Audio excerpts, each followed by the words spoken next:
वर्धते वन्दे तां श्रीनिवासार्यान् मम विद्यागुरून् सदा। श्रीगुरुभ्यो नमः।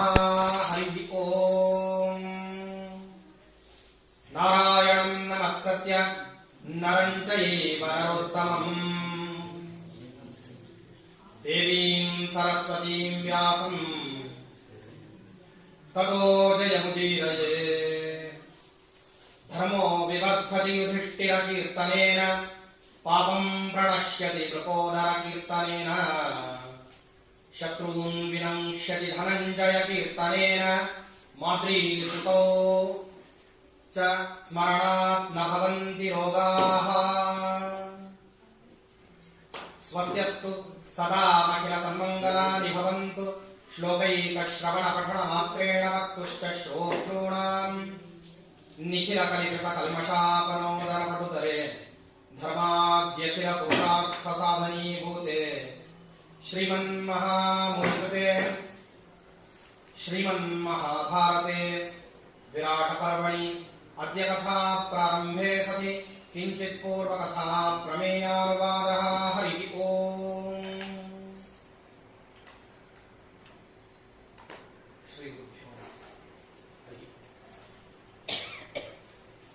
ಮಹಾಭಾರತ ಅಂತನ್ನೋದು ಸಂವಾದ ರೂಪದಲ್ಲಿ ಪ್ರಾಪ್ತವಾಗಿರತಕ್ಕಂಥ ಕಥಾಘಟ್ಟ. ವಿರಾಟ ನಗರಕ್ಕೆ ಪಾಂಡವರು ಹೊರಡತಕ್ಕಂತಹ ಸಂದರ್ಭದಿಂದ ವಿರಾಟ್ ಪರ್ವ ಆರಂಭ ಅಂತ ನಿನ್ನೆ ಪ್ರಸ್ತಾಪ ಮಾಡಿ ಈ ಕಥಾಘಟ್ಟವನ್ನ ಕೇಳಬೇಕು ಅಂತ ಹೇಳಿ ಸೂತರು ಶೌನಕಾದಿ ಮಹರ್ಷಿಗಳಿಗೆ ಉತ್ತರವನ್ನು ಕೊಡತಕ್ಕಂಥದ್ದು. ವೈಶಂಪಾಯನ ಮಹರ್ಷಿಗಳು ಜನಮೇಜಯ ರಾಜನಿಗೆ ಉತ್ತರವನ್ನು ಕೊಡತಕ್ಕಂಥದ್ದು.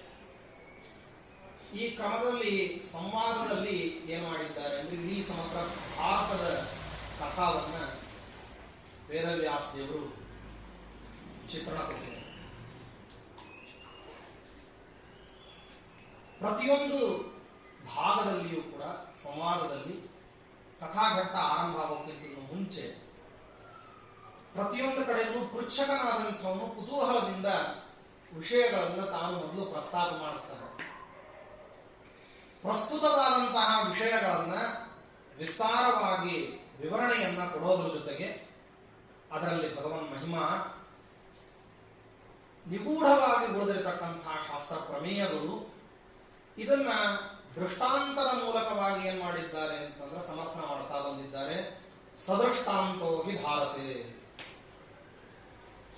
ಸಮಗ್ರ ಮಹಾಭಾರತ ದೃಷ್ಟಾಂತವನ್ನು ಕಥಾವನ್ನ ಇಟ್ಟುಕೊಂಡು ಏನ್ ಮಾಡಿದೆ ಅಂತಂದ್ರೆ ಪ್ರತಿಯೊಂದು ಕಡೆಗೆ ವಿಚಾರ ಪ್ರಸ್ತಾಪವನ್ನು ಮಾಡ್ತಾ ಬರುತ್ತೆ.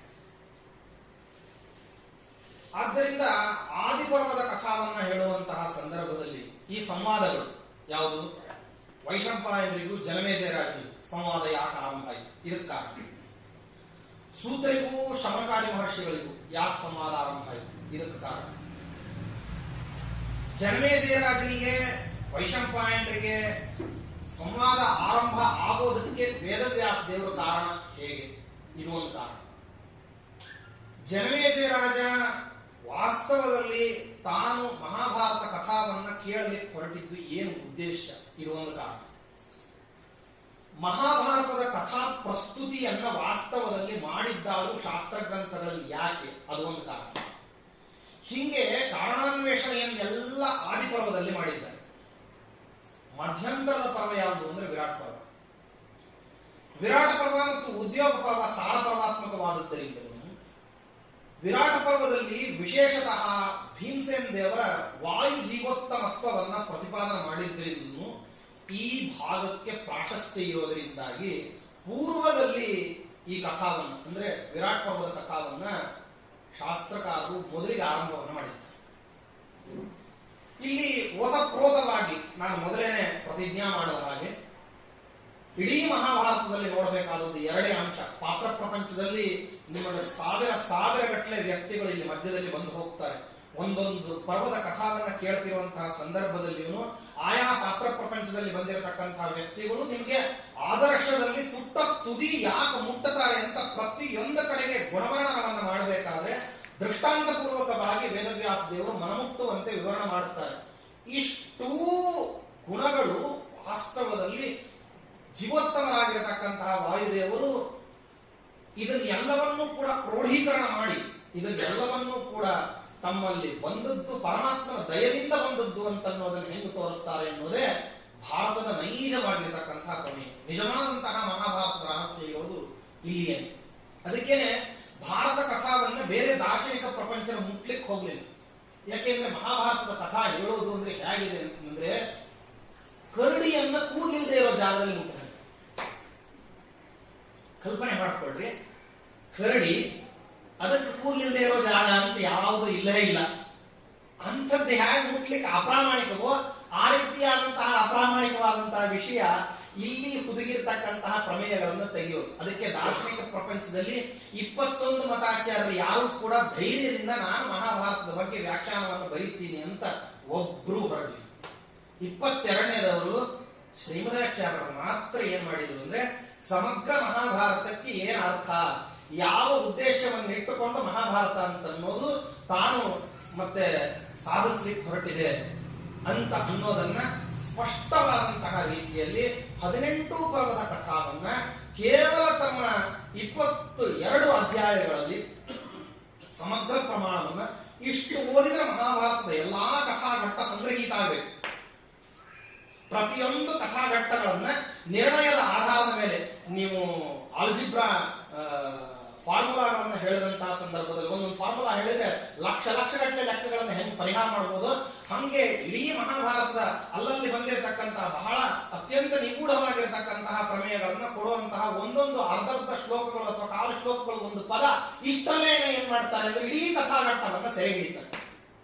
ಇದೊಂದು ಅಪರೂಪದಲ್ಲಿ ಅಪರೂಪವಾಗಿರತಕ್ಕಂಥದ್ದು. ತ್ರಿವಿಕ್ರಮನನ್ನ ವಾಮನನ ರೂಪದಲ್ಲಿ ತೋರಿಸ್ತಕ್ಕಂತಹ ಕಥೆ.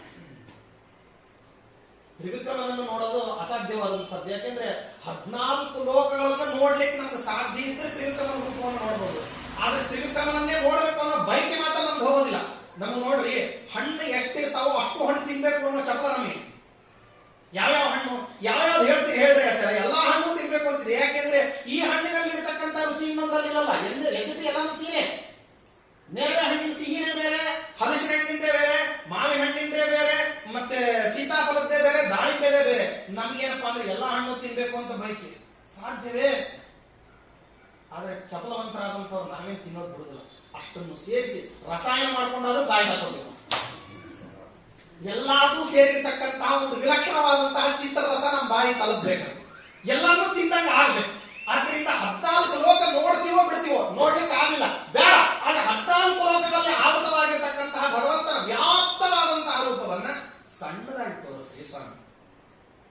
ಪರಮಾತ್ಮ ನೀನು ಅಣೋರಣೀಯಾನ್ ಮಹತೋಮಹೀಯಾನ್, ದೊಡ್ಡವರಿಗೆ ಅತ್ಯಂತ ದೊಡ್ಡವನಾಗಿರ್ತಕ್ಕಂಥವ್ ನೀನು. ಆದ್ರೆ ಹೆಂಗೋ ಅತ್ಯಂತ ಚಿಕ್ಕವರಿಗೆ ಅತಿ ಚಿಕ್ಕವನಾದಂಥವನಲ್ಲ. ಆದ್ರಿಂದ ಈ ತ್ರಿವಿಕ್ರಮನನ್ನ ವಾಮನನನ್ನಾಗಿ ಕಾಣತಕ್ಕಂತಹ ಬಯಕೆ ಶ್ರೀಂಗಾಚಾರ್ಯರು ಇಡೀ ಭಾರತವನ್ನು ಏನ್ ಮಾಡ್ತೀನಿ, ಅದಕ್ಕೆ ಎಲ್ಲಾನು ಕ್ರೋಢೀಕರಣ ಮಾಡಿ 20 ಅಧ್ಯಾಯದೊಳಗೆ 5,000 ಶ್ಲೋಕಗಳಲ್ಲಿ, ಪ್ರಾಯ ಅದರಲ್ಲಿ 1,000 ರಾಮಾಯಣದ ನಿರ್ಣಯ ಅಂತ ಇಟ್ಟುಕೊಂಡ್ರು ಕೂಡ ಇನ್ನು 4,000 ಶ್ಲೋಕಗಳಲ್ಲಿ ಸಮಗ್ರ ಕಥಾಗುಚ್ಛವನ್ನ ಎಳೆದಿಡುವಂತ. ಕೆಲವರು ಅಂದ್ರೆ ಇನ್ನೂ ಹೋಗಿ ಯಾರ ಹತ್ರ ಶ್ರೀಂಗಾಚಾರ್ಯ ತನಕ ಹೋಗ್ಲಿಕ್ಕೆ ಆಗದೆ ಇದ್ದವ್ರು ಮಂತ್ರಾಲಯ ಹೋಗಿ, ಸ್ವಾಮಿ ಇದು 32 ಅಧ್ಯಾಯ ಇಡೀ ಎಲ್ಲಾನು ಪಾರಾಯಣ ಮಾಡ್ಬೇಕು, ದಿನನಿತ್ಯ ನೋಡ್ಬೇಕು ಅಂತಂದ್ರೆ ಒಂದ್ ದಿವಸ ಪೂರ್ತಿ ಬರೀ ಪಾರಾಯಣದಲ್ಲೇ ಹೋಗ್ಬಿಡ್ತು. ಅತಿ ವೇಗವಾಗಿ ಮಾಡ್ತೀವಿ ಅಂತಂದ್ರೆ ಸ್ವಲ್ಪದಲ್ಲಿ ಮಾಡಿಕೊಡ್ರಿ ಸ್ವಾಮಿ. ಎಷ್ಟು 10 ನಿಮಿಷದೊಳಗೆ ಆಗ್ಬೇಕು ಇಡೀ ಮಹಾಭಾರತ. 10 ನಿಮಿಷ ಇಡೀ ಮಹಾಭಾರತದ ಆಗ್ಲಿ ಅಂತ ಉತ್ತಮ ವಕ್ತಿ ಭೂಯ ಕ್ವಚಿದಪಿ ಲಿಖಿತಂ ನೈವ ನಿರ್ವಾಷ್ಟಿ ತಸ್ಮಾತ್ ಅಸ್ಮಾಭಿಸ್ತ ಪ್ರಬಂಧ ಪ್ರಣಯ ವಿಷಯ ಸ್ತೂಯತೆ ರಾಘವೇಂದ್ರ ಅಂತ ವಾದೀಂದ್ರ ತೀರ್ಥರು ಸ್ತೋತ್ರ ಮಾಡ್ತಾರಲ್ಲ, ಆ ರೀತಿ 32 ಅಧ್ಯಾಯದ ಪ್ರಮೇಯಗಳನ್ನ 32 ಶ್ಲೋಕಗಳಲ್ಲಿ ನೋಡ್ರಿ ಕಂಪ್ರೆಸ್ ಮಾಡೋದು. ಅದನ್ನು ಹೆಂಗ್ ಕಲಿಬೇಕು ಯೋಚನೆ ಮಾಡ್ರಿ. ಈ ರೀತಿಯಲ್ಲಿ ಏನ್ ಮಾಡಿದ್ದಾರೆ ಅಂದ್ರೆ ಅದನ್ನೆಲ್ಲನ್ನು ಸಿಂಕ್ರನೈಸ್ ಮಾಡಿ ಅಷ್ಟೂ ಕಥಾ ಗುಚ್ಚಿ ಇಷ್ಟರೊಳಗೆ ಬರ್ಬೇಕು. ಹಾಗೆ ಅದನ್ನ ವಾಮನನ್ನ ತ್ರಿವಿಕ್ರಮನನ್ನಾಗಿ ತೋರಿಸೋದು, ತ್ರಿವಿಕ್ರಮನನ್ನ ವಾಮನನನ್ನಾಗಿ ತೋರಿಸ್ತಕ್ಕಂಥದ್ದು ಕೇವಲ ದಾರ್ಶನಿಕ ಪ್ರಪಂಚಕ್ಕೆ ಸೀಮಿತವಾಗಿರ್ತಕ್ಕಂಥ ಇದೊಂದು ಅಭೂತಪೂರ್ವವಾದಂತಹ ವಿದ್ಯೆ. ಸಾಮಾನ್ಯರಿಗೆಲ್ಲ ಸಿದ್ಧಿ ಆಗೋದಿಲ್ಲ ಇದು.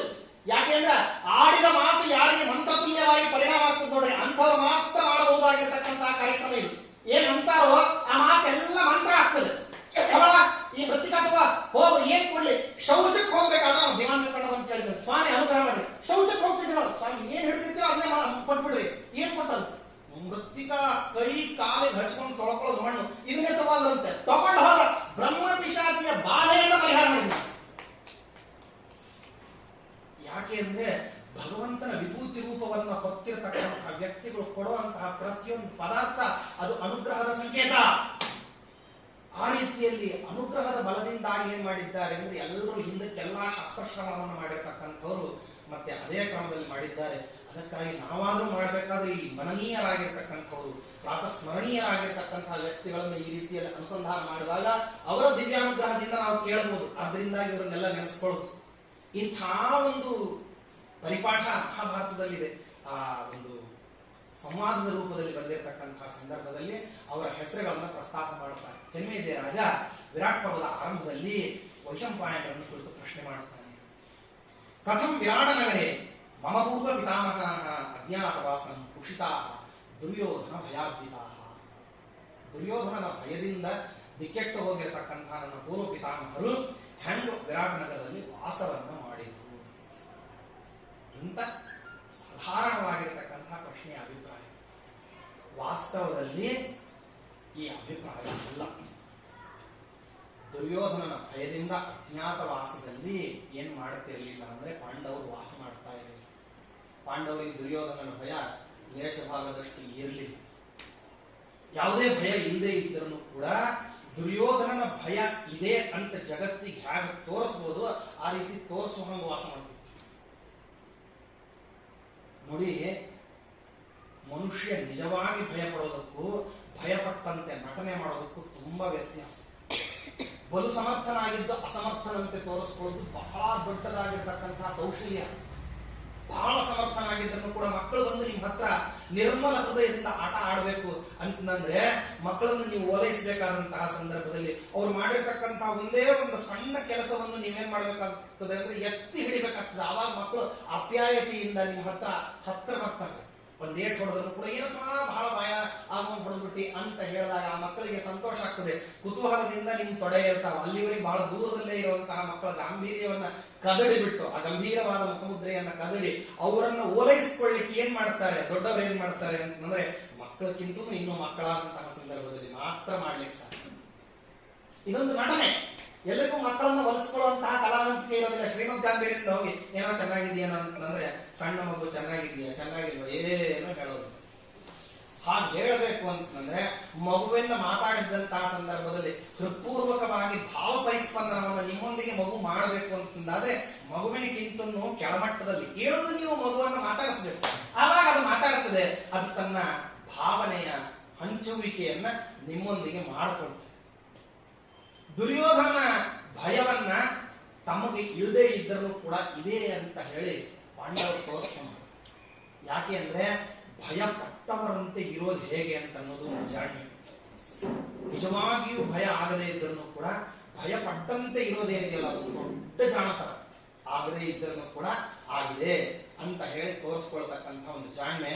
ಆ ಜಾಣ್ಮೆಯನ್ನ ಪ್ರದರ್ಶನ ಮಾಡ್ಲಿಕ್ಕೆ ಬಂದಿದ್ರಂತೆ. ಯಾಕೆಂದ್ರೆ ವಾಸ್ತವದಲ್ಲಿ ಮುಂದಿನ ಕಥಾಘಟ್ಟದ ಮುಂದಿನ ಭಾಗದಲ್ಲಿ ದುರ್ಯೋಧನ ಸ್ವಯಂ ಪಾಂಡವರಿಂದ ತಾನು ಹೆದರ್ತಾ ಇದ್ದಿದ್ದರಿಂದಲೇ ಪಾಂಡವರು ಎಲ್ಲಿದ್ದಾರೆ, ಪಾಂಡವರು ಯುದ್ಧ ಮಾಡದೆ ಇರ್ಲಿಕ್ಕೆ ಅವರನ್ನು ವನವಾಸಕ್ಕೆ ಕಳಿಸೋದು ಹೇಗೆ ಅಂತನ್ನುವಂತಹ ಕಥಾ ಯುಕ್ತ.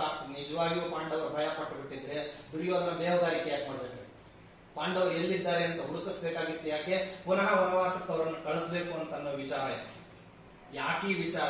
ದುರ್ಯೋಧನ ಪಾಂಡವರ ಜೊತೆಗೆ ಯುದ್ಧವನ್ನೇ ಮಾಡಬೇಕಾಗಿತ್ತು ಅಂದ್ರೆ ಅವರು ಅಜ್ಞಾತವಾಸ ಮುಗಿಸಿ ಬರಲಿ, ಆ ನಂತರದಲ್ಲಿ ಅವರಿಗೆ ರಾಜ್ಯವನ್ನು ಕೊಡದೇನೆ ಯುದ್ಧವನ್ನು ಮಾಡಿಬಿಡೋಣ ಅಂತ ನೇರವಾಗಿ ಮಾತಾಡಬಹುದಿತ್ತು. ಹಾಗೆ ಮಾತಾಡಲಿಲ್ಲ.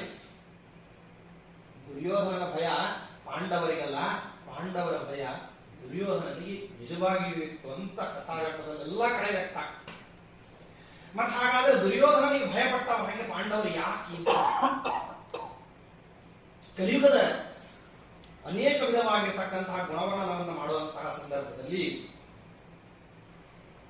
ಶುಕಾಚಾರ್ಯರು ಪರೀಕ್ಷಿತ ರಾಜರಿಗೆ ಒಂದು ಮಾತು ಹೇಳ್ತಾರೆ. ಕಲಿಯುಗದಲ್ಲಿ ಎಲ್ಲಾ ವಿಧವಾಗಿರತಕ್ಕಂತಹ ಧರ್ಮಗಳು ನಾಶ ಆಗುವುದಾದ್ರೂ ಅಸ್ಥಿರೇಕೋ ಮಹಾನ್ ಗುಣ ಅಂತ. ಕಲಿಯುಗದಲ್ಲಿ ಒಂದು ದೊಡ್ಡ ಗುಣ ಇದೆ. ಏನಂತಂದ್ರೆ ಇಲ್ಲಿ ಅಲ್ಪ ವಿಧವಾಗಿರ್ತಕ್ಕಂತಹ ಧರ್ಮವನ್ನು ಮಾಡುವವರು ಬಹಳ ಹೆದರಿಕೆಯಿಂದ ಮಾಡ್ತಾರೆ. ತುಂಬಾ ಹೆದರ್ಕೊಂಡು ಧರ್ಮಾಚರಣೆ ಮಾಡಬೇಕಾಗ್ತದೆ. ಇಲ್ಲಿ ಯಾಕೆ ಅಂದ್ರೆ ಧೀರೋದಾತ್ತವಾಗಿ ರಾಜಾರೋಷವಾಗಿ ಯಾವ ಧರ್ಮಾಚರಣೆ ಮಾಡ್ಲಿಕ್ಕಾಗ್ತದೆ?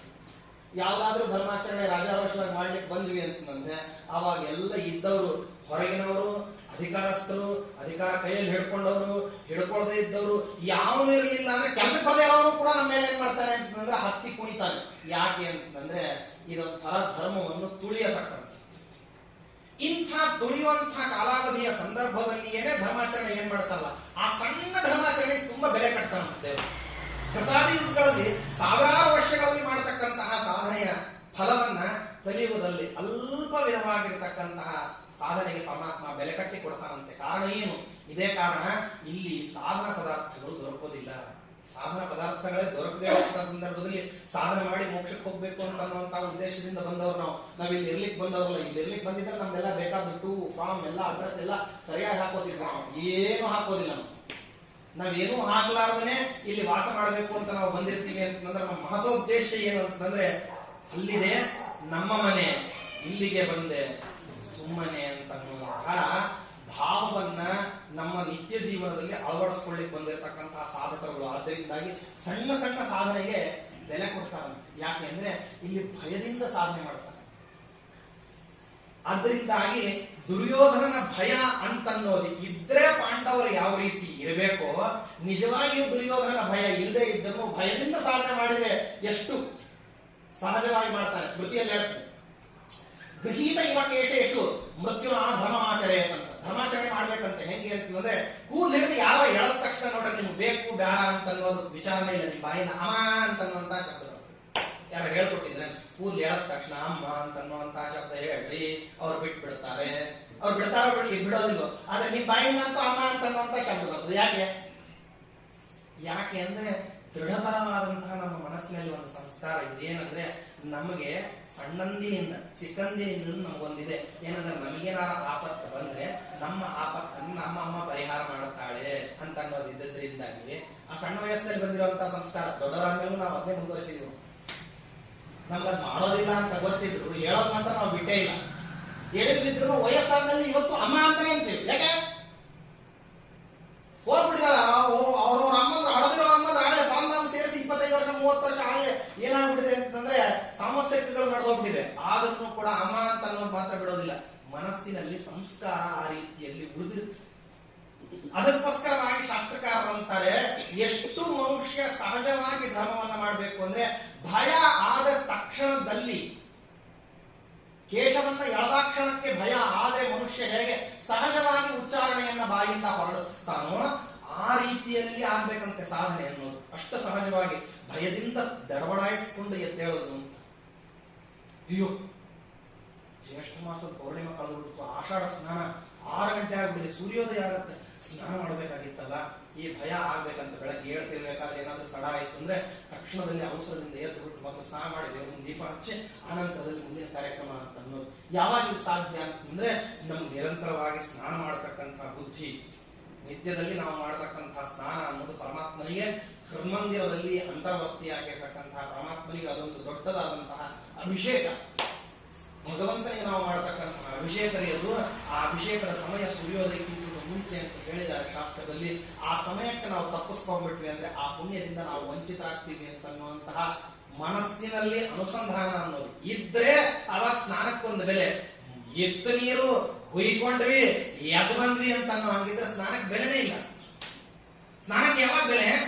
ಇವಾಗ ಮಾತ್ರ ಬೆಲೆ, ಇಂಥ ಸಮಯದಲ್ಲಿ ಮಾತ್ರ ಬೆಲೆ ಇದೆ. ಇಲ್ಲೇ ಇದ್ರೆ ಬೆಲೆ ಇಲ್ಲಿಂದ ಭೌತಿಕವಾಗಿರ್ತಕ್ಕಂತಹ ಕಾರ್ಯಕ್ರಮಗಳನ್ನು ನಿರ್ವಹಣೆ ಮಾಡ್ಕೊಳ್ಳೋದಕ್ಕೋಸ್ಕರ ಅನ್ನ ಆಹಾರಾದಿಗಳನ್ನು ಸ್ವೀಕಾರ ಮಾಡೋದು ಅಂತ ಆದ್ರೆ ಅದಕ್ಕಿಲ್ಲೇ ಇಲ್ಲ. ಅದಕ್ಕಾಗಿ ಶಾಸ್ತ್ರ ಪ್ರತಿಯೊಂದೆಡೆಗೆ ಹೇಳ್ತದೆ ಏನಂತಂದ್ರೆ ಪ್ರತಿಯೊಂದನ್ನು ಕೂಡ ನಿಯಮಬದ್ಧವಾಗಿ ಮಾಡು, ನಿಯಮಿಷ್ಠನಾಗಿ ಇರು. ನಿಯಮಗಳು ಯಾರ್ಯಾರಿರ್ತದೋ ಯಮದೇವರು ಹಂಚ್ತಾನಂತೆ. ಏನಂತಂದ್ರೆ ಇವ ನಿಯಮವಂತನಾದಂತಹ ವ್ಯಕ್ತಿ ಹೋಗೋದು ಹೇಗೆ? ಯಾಕೆ ನಿಯಮಿಷ್ಠನಾದಂತಹ ಆ ಸಮಯಕ್ಕೆ ಸರಿಯಾಗಿ ಯಾವ್ದಾದ್ರು ಒಂದು ಧರ್ಮ ಕಾರ್ಯ ಮಾಡ್ತಿರ್ತಾನೆ, ಹೋಗೋದು ಹೆಂಗೆ? ಈ ಸಮಯದಲ್ಲಿ ಅವ ಧರ್ಮ ಕಾರ್ಯ ಮಾಡ್ತಿದ್ದಾನೆ ಅಂದ್ರೆ ಧರ್ಮ ಮಾಡೋವನ್ನ ಬಿಡಿಸಿ ಕರ್ಕೊಂಡ್ಬರೋದು ಹೆಂಗೆ? ಧರ್ಮ ಕಾರ್ಯ ನಡೀತಾ ಇತ್ತು ಅಂತಂದ್ರೆ ಅಲ್ಲಿಗೆ ಭಾಗವತವನ್ನ ನಿತ್ಯದಲ್ಲಿ ಆಚಾರ್ಯ ಶಾಸ್ತ್ರವನ್ನು ನಿತ್ಯದಲ್ಲಿ ಶ್ರವಣ ಮಾಡತಕ್ಕಂತಹ ವ್ಯಕ್ತಿಗಳಿಗೆ ಏನಾಗೋದಿಲ್ಲ ಅಂತಂದ್ರೆ ಮೃತ್ಯು ಬರ್ಲಿಕ್ಕೆ ಬಹಳ ದೂರದಲ್ಲಿ ಕಾಯ್ತದೆ. ನಿಲ್ಲಿಸ್ಲಿ ಆಮೇಲೆ ಹೋಗೋಣ, ನಿಲ್ಸೋ ತನಕ ಕಾಯ್ಬೇಕು. ಅಂಥ ಒಂದು ಅದ್ಭುತವಾದಂತಹ ಶಾಸ್ತ್ರ ಶಕ್ತಿ ಇದೆ ಅದಕ್ಕೆ. ಯಾವುದಕ್ಕೆ? ಶಾಸ್ತ್ರದ ವರ್ಣನ ಹೇಳೋದು ಕೇಳೋದು. ಹಲವಾರಿರುವಂತ ಬಹಳ ದೊಡ್ಡ ಸಾಧಕರು, ಭಾಗವತಕ್ಕೆ ಟಿಪ್ಪಣಿ ಬರೆದಂಥವ್ರು, ಅವರ ಸೋದರಳಿ ಶ್ರೀನಿವಾಸ ತೀರ್ಥರು, ಅವರು ದೊಡ್ಡ ಸಾಧಕರು. ನ್ಯಾಯಮೃತ ವ್ಯಾಖ್ಯಾನವನ್ನು ಬರೆದಂಥವ್ರು, ಖಂಡತ್ರಯ ಮಂದಾರ ಮಂಜರಿ ಜೊತೆಗೆ ಅವ್ರದ್ದು ವ್ಯಾಖ್ಯಾನವನ್ನ ಶಾಸ್ತ್ರವನ್ನು ಅಧ್ಯಯನ ಮಾಡೋರೆಲ್ಲರೂ ಕೂಡ ಓದ್ತಾರೆ. ಅಂಥ ವ್ಯಾಖ್ಯಾನಕರ್ತೃಗಳಾದಂಥವ್ರು ಬಿದರಳ್ಳಿ ಶ್ರೀನಿವಾಸ ತೀರ್ಥರು ಅಂತ ಪ್ರಖ್ಯಾತರಾದಂತಹ ಏನು ವ್ಯಾಖ್ಯಾನಕರ್ತೃಗಳಿದ್ದಾರೆ. ಇಂಥವರ ಮಗನ ಮಗ ಹೋಗುವಂತಹ ಪ್ರಸಂಗ ಬಂತು. ಸಣ್ಣ ಮಗು, ಆ ಮಗು ಹುಷಾರಿಲ್ಲ. ಈ ಹೆಣ್ಮಕ್ಳೆಲ್ಲ ಏನು ಅಂತಂದ್ರೆ ಮನೆಯಾಗ ಇದ್ದಾಗ ಗಂಡಸರು ಅಂತಂದ್ರೆ ಇದ್ದು ಸುಮ್ಮನೆ ಕೂತು ಏನ್ ಮಾಡ್ತೀರಿ, ಓದ್ತಿದ್ದೀರಿ, ಹೌದು. ತೊಡಿಗಳ ಮಗು ಹಾಕೊಳ್ಳಿಕ್ಕೆ ನಿಮ್ ಪಾಡಿಗೆ ನೀವು ಓದ್ರಿ, ಪುಸ್ತಕ ಅಲ್ಲಿ ಇರ್ತದೆ, ತೊಡಿಗಳ ಮಗು ಇರ್ತದೆ, ನಿಮ್ ಹತ್ರ ಇದ್ರೆ ಸುಮ್ಮನೆ ಇರ್ತದೆ ಮಗು. ಆದ್ರಿಂದ ಏನ್ ಮಾಡಿ ಅಂದ್ರೆ ತೊಡಿಗಳ ಮೇಲೆ ಶಿವ ತಗೊಳ್ಳೋದು ಕೆಲಸಕ್ಕೆ. ಹೆಣ್ಮಕ್ಳು ಯಾವ್ದು ಕಾರ್ಯಕ್ರಮ ಕೈಯಿಂದ ಬಿಡಿಸ್ಕೊಂಡ್ಬಿಟ್ರೆ ಸಾಕು, ಮುಂದ್ ನೋಡ್ಕೊಳ್ಳೋದು. ಬೀಸೋದೊಂಡಿ ತಪ್ಪಿದ್ರೆ ಹಂಗಿದ್ದ ಮಲಗಿಸಿ ಹೋಗ್ಬಿಟ್ಟಿದೆ. ಅವರು ತಮ್ಮ ಪಾಡಿ ತಾವು ಅಲ್ಲಿ ನಡೆಯುವಂತಹ ಆ ಮಗು ತನ್ನ ಪಾಡಿ ತಾನು ಆಯಾಸ ಆಗಿದೆ, ಜ್ವರ ಬಂದಿದೆ, ಮಲಕೊಂಡಿದೆ, ತಾವು ಗ್ರಂಥವನ್ನು ಬರಿತಾ ಇರ್ತಾರೆ. ಎಂಬುದು ಬಂದು ಸಮಯ ಆಗೋಗ್ತಿದೆ, ಆ ಮಗುನ ಕರ್ಕೊಂಡು ಹೋಗ. ಹೇಗೆ ಕರ್ಕೊಂಡು ಹೋಗ? ಶ್ರೀನಿವಾಸ ತೀರ್ಥರ ತೊಡೆ ಮೇಲಿದೆ ಆ ಮಗು. ಅವರು ನಿರಂತರವಾಗಿ ಶಾಸ್ತ್ರವನ್ನು ಬರಿತಾ ಇದ್ದಾರೆ. ಅವರು ಬರೆಯುವಂತಹದನ್ನ ನಿಲ್ಲಿಸ್ತಾ ಇಲ್ಲ, ತೊಡೆಯಿಂದ ಮಗುವನ್ನ ಇಳಿಸ್ತಾವ. ಕೂತಲ್ಲೇ ಕೂತಿದ್ದಾರೆ, ಬರಿತಾನೆ ಇದ್ದಾರೆ. ಕಾದ್ರೆ ಅವರು ಎಲ್ಲೂ ಇವಾಗ ಇನ್ನ 2 ನಿಮಿಷ 5 ನಿಮಿಷ ಗಂಟೆ ಗಟ್ಟಲೆ ಆದ್ರೂ ಇಲ್ಲೇ ಇಲ್ಲ. ಅಲ್ಲಿಯೋ ಯಮಲೋಕದಲ್ಲಿ ಏನಂದ್ರೆ ಸಮಯ ನೀರು ಬಿಟ್ರೆ ಅವ ಇದ್ದವ್ರನ್ನ ಯಾರು ಉಳಿಸೋದೇ ಇಲ್ಲ. ಸಮಯಕ್ಕೆ ಸರಿಯಾಗಿ ಕೆಲಸ ಮಾಡ್ಲಿಲ್ಲ ಅಂದ್ರೆ ನೀನು ಅಷ್ಟೇ, ಇನ್ನೊಬ್ರು ಅಷ್ಟೇ. ನನಗೆ ಯಾರಿದ್ರು ಶಾಸನ ಮಾಡ್ತೀನಿ ಅಂತ ಯಮದೇವರು. ಅದಕ್ಕಾಗಿ ಭಯದಿಂದ ಓಡೋದಂತೆ. ಹೋಗಿ ಯಮಲೋಕಕ್ಕೆ ಹೋಗಿ ಹೇಳಿದಂತೆ, ಸ್ವಾಮಿ ನಮ್ಮ ಕಡೆಯಿಂದ ಆಗದೆ ಇರೋ ಕೆಲಸ ಅವರು ಶ್ರೀನಿವಾಸ ತೀರ್ಥರು ತೊಡೆ ಮೇಲೆ ಹಾಕೊಂಡಿದ್ದಾರೆ. ಯಮದೇವರನ್ನ ನಿಮ್ ಕೈಯಿಂದ ಆಗುತ್ತೆ, ನಾನೇ ಹೋಗ್ತೇನೆ, ಸಮಯಕ್ಕೆ ಸರಿಯಾಗಿ ಕೆಲಸ ಮಾಡ್ಬೇಕು, ನೀವು ಮಾಡಲಿಲ್ಲ ಅಂದ್ರೆ ನಿಮ್ ಕೆಲಸ ನಾನೇ ಮಾಡ್ತೀನಿ ಅಂತ ಅವನೇ ಒಂದು ಬಂದ. ಅವನು ನೋಡ್ತಾನೆ, ಅವನಿಗೂ ಅದೇ ಸಮಸ್ಯೆ. ಏನ್ ಮಾಡ ಕೊನೆಗೆ ಯಾವ್ದಾರ ಅವರಿಗೆ ಪ್ರತ್ಯಕ್ಷದಲ್ಲಿ ಯಮದೇವರು ಬಂದ ತಕ್ಷಣ ನಮ್ದಿನ್ನೂ ಸಮಯನೇ ಆಗಿಲ್ಲ, ನಾವು ಹೋಗೋ ಟೈಮ್ ಬಂದಿಲ್ಲ, ಇವ್ ಯಾಕೆ ಬಂದ ನನ್ನ ಎದುರಿಗೆ ಅಂತ ಅವರು ಚಿಂತೆ. ಅಪರೋಕ್ಷ ಜ್ಞಾನಿಗಳವರು, ದೇವತೆಗಳು ಕಣ್ಣೆದುರಿಗೆ ಕಾಣಿಸುವಂತಹ ದೊಡ್ಡ ಸಾಧಕರು. ಅಂಥವ್ರು ನೋಡಿದ ತಕ್ಷಣ ಯಮದೇವ್ರ ನನ್ನ ಸಮಯ ಆಗಿಲ್ಲಲ್ಲಪ್ಪ, ನೀ ಯಾಕೆ ಬಂದಿ ಅಂತ ಕೇಳಿದ್ವಿ. ಮನ್ಯಾಗ ಇದ್ದವ್ರಿಗೆ ಯಾರಿಗೂ ಯಮದೇವ್ರು ಕಾಣಿಸ್ತಾ ಇಲ್ಲ, ಯಾವ್ದಾರಿಗೆ ಮಾತ್ರ ಯಮದೇವ್ರು ಕಾಣಿಸ್ತಾ ಇದ್ದಾನೆ. ಇವ್ರು ಯಾರ ಜೊತೆ ಮಾತಾಡ್ತಿದ್ದಾರೆ ಅವ್ರಿಗೆ ಗೊತ್ತಿಲ್ಲ. ಮನ್ಯಾಗ ಇದ್ದವ್ರೆಲ್ಲರೂ ಯಾರು ಮಾತಾಡಿಸ್ತಾರೆ, ಯಾರು ಮಾತಾಡಿಸ್ತಿರ್ಬೇಕು, ವಯಸ್ಸಾಗಿದೆ ಅಂತ ಹೇಳಿ ಅವ್ರ ಯೋಚನೆ. ಯಾಕೆ ಅಂತ ಕೇಳಿದ್ರೆ ಯಮದೇವರು ದಯಮಾಡಿ ಬರ್ರಿ ಅಂತ ಹೇಳಿ, ಏನು ಬರ್ರಿ ಅಂದ ತಕ್ಷಣ ಎದ್ದೋದು. ಯಾರು ಕರೆದ್ರು, ಇವ್ರು ಯಾಕೆ ಹೋಗ್ತಾ ಇದ್ದಾರೆ ಏನು ಗೊತ್ತಿಲ್ಲ. ದಾರಿಯಲ್ಲಿ ದಾರಿ ಉಂಟ ಯಮದೇವರು ಕರ್ಕೊಂಡು ಹೋಗಿ ಬರ್ರಿ ಇಲ್ಲಿ ಮಾತಾಡ್ತೀನಿ ಅಂತ ಹೇಳಿ ದಾರಿಯಲ್ಲಿ ಮಾತಾಡ್ಕೊಂಡು ಹೋಗ್ತಿದ್ದಾರೆ. ಯಾದವರು ಒಬ್ಬರೇ ಮಾತಾಡ್ತಾ ಇದ್ದಾರೆ ಅಂತ ಎಲ್ಲರೂ ನೋಡ್ತಿದ್ದಾರೆ. ಪಕ್ಕದಲ್ಲಿ ಯಮದೇವರು ಅವ್ರಿಗೆ ಉತ್ತರ ಹೇಳ್ತಿದ್ದಾರೆ. ಯಾಕೆ ಬಂದ್ರಿ ಅಂದ ತಕ್ಷಣ, ಹಿಂಗೆ ನಿಮ್ಮ ಸೋದರಳಿಯನ ಮೊಮ್ಮಗು ಹೊರಟೋಗ್ಬಿಟ್ಟಿದೆ, ಅವರು ಏನ್ ಮಾಡ್ತಿಲ್ಲ ಅಂದ್ರೆ ತೊಡೆಯಿಂದ ಇಳಿಸ್ತಾ ಇಲ್ಲ. ಓಹ್, ಕಾಲಧರ್ಮಗಳನ್ನ ನಡೆಸಲಿಕ್ಕೆ ಬಂದಿದ್ದೀರಿ, ಅದಕ್ಕೆ ನನ್ನ ಸಹಾಯ ಬೇಕಲ್ವಾ ಅಂತ ಕೇಳಿದ್ರು.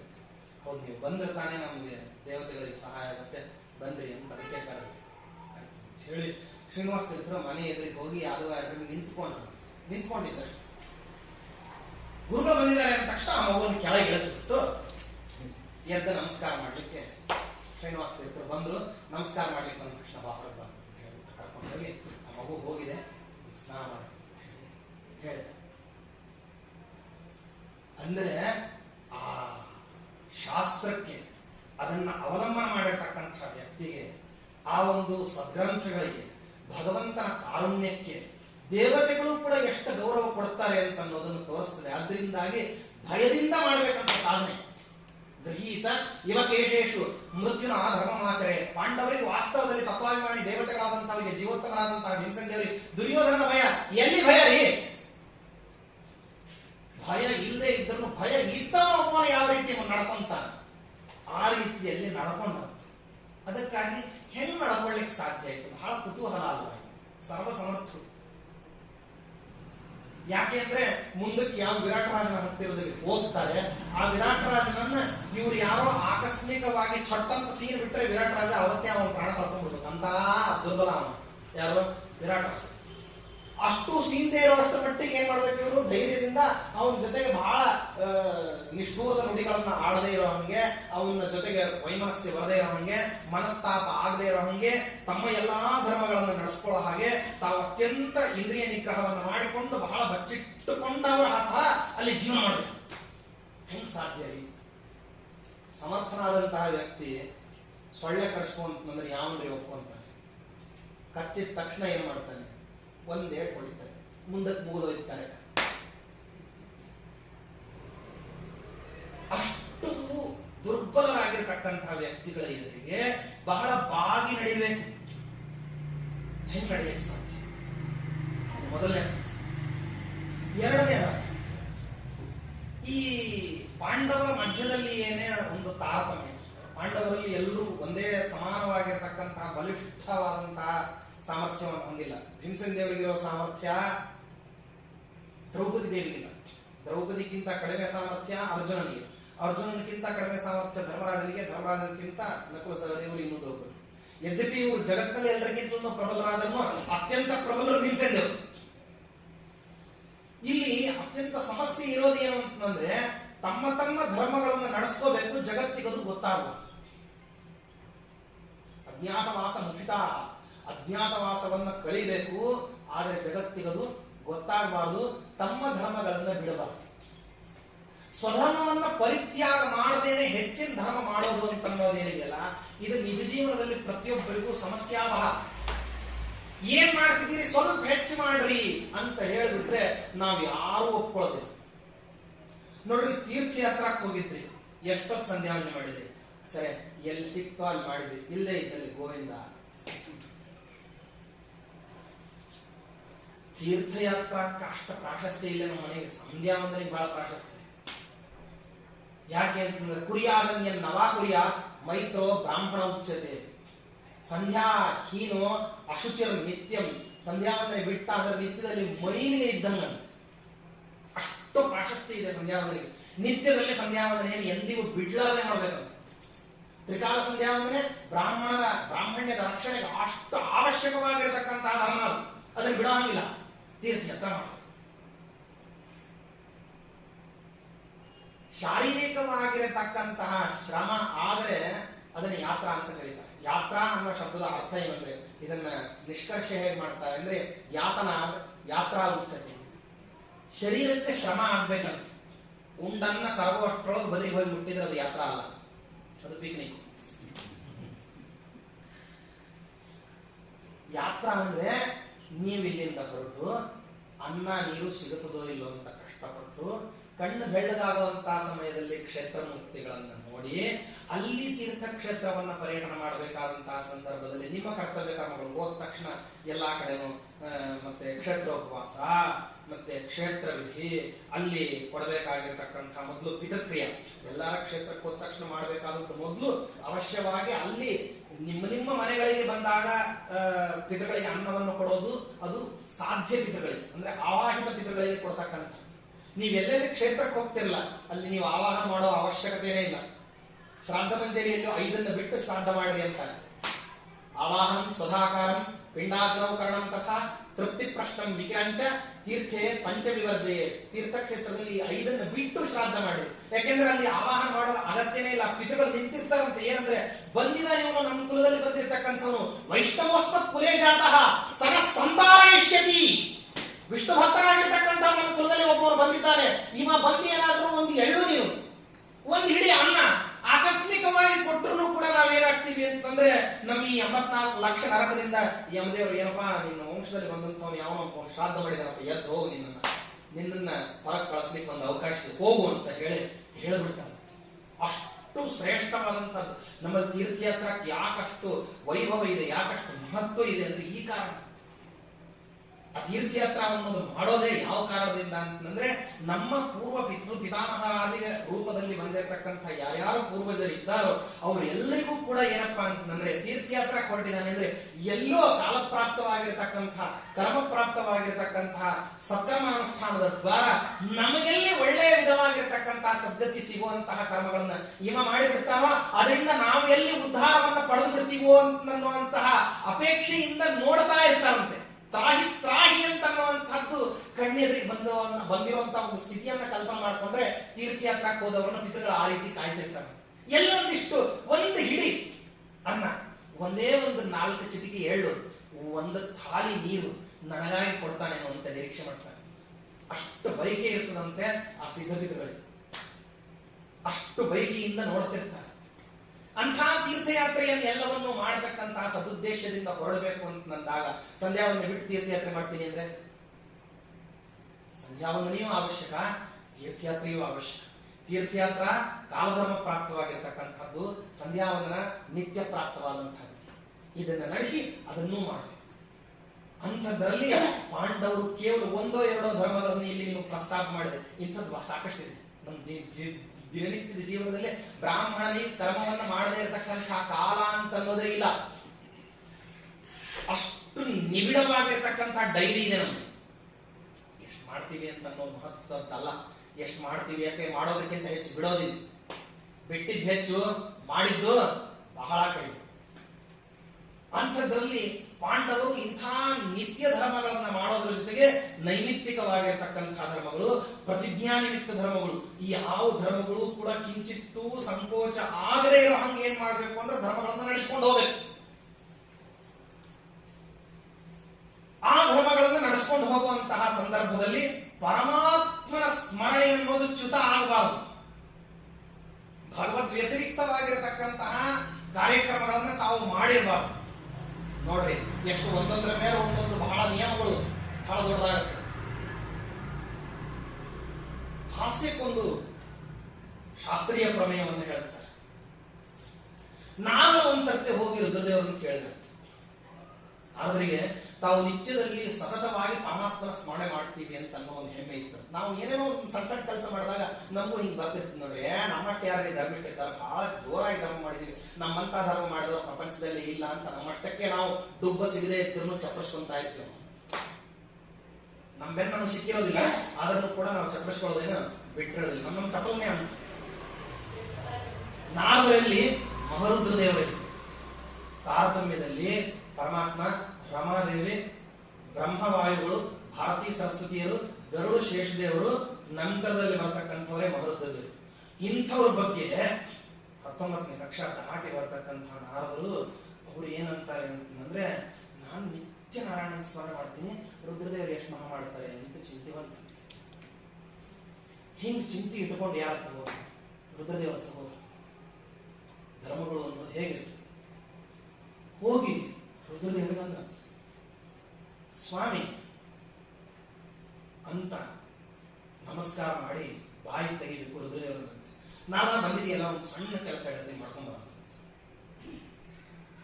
ಅಲ್ಲ, ನನ್ನ ಪ್ರಶ್ನೆ, ನಿನ್ ಪ್ರಶ್ನೆ ಆಮೇಲೆ ಇರಲಿ, ನಾ ಹೇಳಿದ್ ಒಂದು ಕೆಲಸ ಮಾಡ್ಕೊಂಬ ಅಂತ ಹೇಳಿ ತುಪ್ಪ ತುಂಬಿರತಕ್ಕಂಥದ್ದು ಒಂದು ಸಣ್ಣ ತಂಬಿ, ಬಹಳ ದೊಡ್ಡದೇನು ಸಣ್ಣ ತಂಬಿ ಕೈಯಲ್ಲಿ ಆಗುವಂಥದ್ದು ಕೊಟ್ಟು ಬಿಟ್ಟು, ನೀ ಹೆಂಗೂ ತ್ರಿಲೋಕ ಸಂಚಾರಿ ಅಲ್ಲ, ನನಗೊಂದು ಬೈಕೆ ಇದೆ, ಈ ತುಪ್ಪದ ಖಾಲಿ ನಿನ್ ಜೊತೆಗೆ ತ್ರಿಲೋಕ ಸಂಚಾರ ಮಾಡ್ಬೇಕು ಅಂತ ನೀ ಮಾಡಿಸ್ಕೊಂಡು ಕರ್ಕೊಂಬ.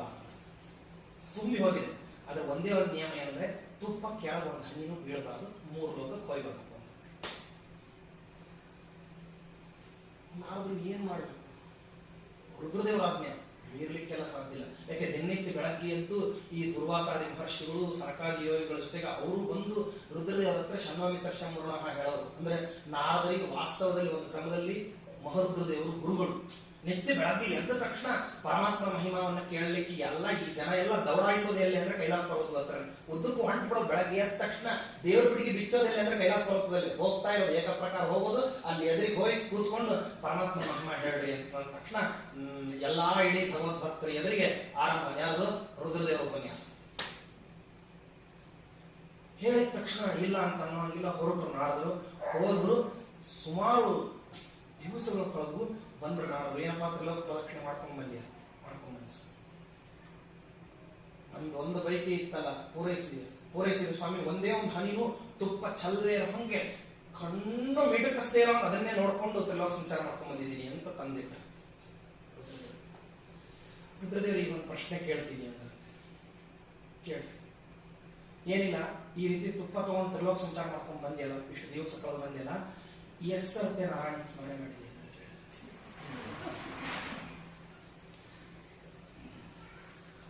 ರುದ್ರದೇವರ ಮಾತಿಗೆ ತೂಷ್ಣೀಭೂತರಾಗಿಬಿಟ್ಟಂತೆ. ಯಾಕೆಂದ್ರೆ ರುದ್ರದೇವರ ಮೇಲೆ ಯಾವ ಪ್ರಶ್ನೆ ಮಾಡಬೇಕು ಅಂತ ಹೊರಟಿದ್ರು ನಾರದರು, ಆ ಪ್ರಶ್ನೆಯನ್ನ ಮಾಡೋದಲ್ಲ, ರುದ್ರದೇವರನ್ನ ಈ ರೀತಿಯಲ್ಲಿ ಊಹಿಸ್ಕೊಳ್ಳಿಕ್ಕೂ ನಿಮ್ ಕಡೆಯಿಂದ ಸಾಧ್ಯ ಇಲ್ಲ ಅಂತ ಗೊತ್ತಾಗಿ, ಸ್ವಾಮಿ ನನ್ನ ಅಜ್ಞಾನವನ್ನ ನೀವು ನನಗೆ ಗೊತ್ತಿಲ್ಲದೆ ಇರೋ ಹಂಗೆ ನನ್ನ ಅಜ್ಞಾನವನ್ನ ಪರಿಹಾರ ಮಾಡಿದ್ದೀರಿ. ಆದ್ದರಿಂದ ನಾನು ನಿಮಗೆ ಏನ್ ಹೇಳಬಹುದು ಅಂದ್ರೆ, ಭೂಯಿಷ್ಠಾಂತೇನ ಮೋಕ್ತಿಂಬಿದೇನ ಅಂತ, ಅಂದ್ರೆ ಊಹೆಗೂ ನಿಲುಕದೇ ಇರುವಷ್ಟು ಸಾಧನೆಯನ್ನ ಉತ್ತಮೋತ್ತಮ ಮಾಡ್ತಿರ್ತಾರೆ. ದೊಡ್ಡ ದೊಡ್ಡ ಅಧಿಕಾರಿಗಳು, ಮಹದಧಿಕಾರಿಗಳು ಏನ್ ಮಾಡ್ತಿರ್ತಾರೆ ಅಂದ್ರೆ, ಅವರು ಕ್ಷಣ ಬಿಡದೇ ಇರೋ ಸಾಧನೆ ಮಾಡ್ಕೊಂಡು ಹೋಗ್ತಿರ್ತಾರೆ.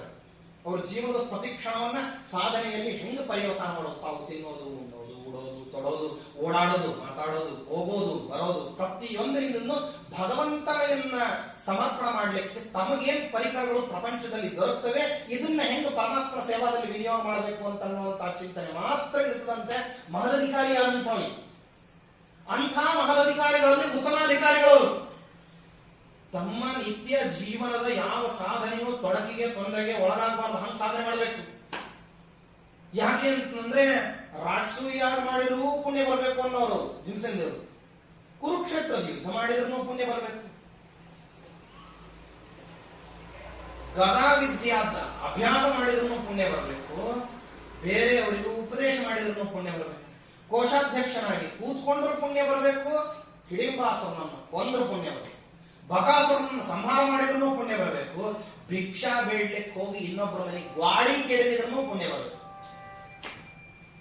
ಹೆಂಗಿದೆ ಯೋಚನೆ? ಕೇವಲ ಪುಣ್ಯದಲ್ಲಿ ಮಾತ್ರ ಏನಪ್ಪಾ ಅಂದ್ರೆ ನೆಟ್ಟ ದೃಷ್ಟಿಯಿಂದ ಸಾಧನೆ ಮಾಡತಕ್ಕಂತಹ ಸ್ಥಿತಿ ಅವರು. ಅಂಥದ್ರಲ್ಲಿ ವಿರಾಟ್ ರಾಜನಂತಹ ವ್ಯಕ್ತಿಯ ಒಳಗೆ ಹೋಗಿ ಸೇರ್ಕೊಂಡು ಅವನ ರಾಜಾತಿಥ್ಯದಲ್ಲೇ ಇದ್ದುಕೊಂಡು ರಾಜನ ಮನೆಯಲ್ಲಿ ಏನೇ ವಾಸವನ್ನ ಮಾಡಿಕೊಂಡು ತಮ್ಮ ನಿತ್ಯ ಜೀವನವನ್ನ ಕಳೆದರು. ಇದು ಎಷ್ಟು ಕ್ಲೇಶಕರವಾದ. ಇದರ ಮೇಲೆ ತಮ್ಮ ನಿತ್ಯ ಧರ್ಮಗಳನ್ನು ಸಂಕೋಚ ಮಾಡಿಕೊಳ್ಳದೆ ಇರೋ ಹಾಗೆ ಏನ್ ಮಾಡ್ತಿರ್ಬೇಕು ಅಂತಂದ್ರೆ, ತಾವೆಂದಿಗೂ ಕೂಡ ಅಜ್ಞಾತವಾಸದ ನಿಯಮಗಳು ಭಂಗ ಆಗದೆ ಇರೋ ಹಂಗೆ ನೋಡ್ಕೋಬೇಕು. ನಾನು ಹೇಳಿದ್ನಲ್ಲ, ತೀರ್ಥಯಾತ್ರಾ ಮಾಡ್ಲಿಕ್ಕೆ ಹೊರಟಿರೋರು ಸಂಧ್ಯಾ ವಂದನೆ ಬರೆಯುವಂತಹ ಅಪಾಯ ಇರ್ತದೆ ನಮಗೆ. ಅಂಥದ್ರಲ್ಲಿ ಇಲ್ಲಿ ಎಂತೆಂತಹ ಉತ್ತಮ ಧರ್ಮಗಳು ಬರ್ತವೆ, ಊಹ ಮಾಡಿ. ಇದ್ರ ಮೇಲೆ ಇವೆಲ್ಲ ಗಂಡಸರಾಯ್ತು, ಇವ್ರದೇನು ಅಂತಂದ್ರೆ ಬಹಳ ದೊಡ್ಡ ಧರ್ಮಗಳು ಅಂತ ಅನ್ಸೋದೆ. ಹೆಣ್ಮಕ್ಳ ಧರ್ಮ ಇನ್ನೂ ಸೂಕ್ಷ್ಮ. ಈ ಸೂಕ್ಷ್ಮತೆ ಹೆಂಗೆ ಅಂತಂದ್ರೆ, ಸುಮ್ಮನೆ ಒಂದು ಹೇಳ್ತೀನಿ, ಇದ್ರ ಮೇಲೆ ಬೇರೆದನ್ನು ಲೌಕಿಕವಾಗಿರುವಂತಹ ಉದಾಹರಣೆಗಳನ್ನು ಕೊಟ್ಟಾಗ ಬಹಳ ಹೆಚ್ಚು ಮನದಟ್ಟ. ತೀರ್ಥಯಾತ್ರಾ ಗಂಡಸರು ಹೋದ್ರೆ ಏನ್ ಮಾಡ್ತಾರೆ ಅಂತಂದ್ರೆ, ಸಾಮಾನ್ಯವಾಗಿ ಶಾಸ್ತ್ರೀಯ ಪ್ರಣಾಳಿಯಲ್ಲಿ ಏನ್ ಮಾಡ್ತಾರೆ, ಹೋಗಿ ತೀರ್ಥ ವಿಧಿಗಳನ್ನು ಮಾಡ್ತಾರೆ, ಕ್ಷೇತ್ರೋಪವಾಸ ಮಾಡ್ತಾರೆ, ಮುಂಡನ ಉಪವಾಸ, ಪುರಾಣ ಶ್ರವಣ, ತೀರ್ಥ ವಿಧಿ, ಮತ್ತೆ ಅಲ್ಲಿರತಕ್ಕಂತಹ ಕ್ಷೇತ್ರ ಮೂರ್ತಿಗಳ ದರ್ಶನ, ಮತ್ತೆ ಹಾಗೇನೆ ತಾವು ಮಾಡ್ಕೊಳ್ತಕ್ಕಂತಹ ಪಾರಾಯಣ, ಪಾಠ, ಪ್ರವಚನ, ಇದೆಲ್ಲವೂ ಪುರುಷರ ಸಾಧನೆ. ಹೆಣ್ಮಕ್ಳು ನೋಡ್ರಿ, ಅದಿನ್ನೊಂದು ಸ್ವಲ್ಪ ಗುರುತರ ಇದೆ, ಇನ್ನೊಂದು ಸ್ವಲ್ಪ ಕಷ್ಟ ಇದೆ. ಇದು ಯಾವುದು ಇಲ್ಲೇ ಇಲ್ಲ ವಾಸ್ತವ. ಇದೆಲ್ಲ ಇಲ್ಲ ಅಂದ್ರೆ ತುಂಬಾ ಸುಲಭ ಅಲ್ಲೇನ್ರಿ, ಹೋಗಿ ಬರ್ಬೋದು. ಇಲ್ಲ, ಅಲ್ಲಿಂದಲೇ ಸಮಸ್ಯೆ. ಸ್ನಾನ ಮಾಡೋದೇ ದೊಡ್ಡ ಸಮಸ್ಯೆ. ಯಾಕೆಂದ್ರೆ ಸ್ನಾನ ಹೆಂಗೆ ಹೇಳಿದಾರೋ ಹಂಗೆ ಮಾಡೋದು ದೊಡ್ಡ ಕಷ್ಟ ಆಗುತ್ತೆ. ಉದಾಹರಣೆ, ಈ ತೀರ್ಥಗಳಿಗೆ ಹೋದಂತಹ ಸಂದರ್ಭದಲ್ಲಿ ಒಂದರ ಪಕ್ಕದಲ್ಲಿ ಒಂದು ತೀರ್ಥ ಇರುತ್ತೆ.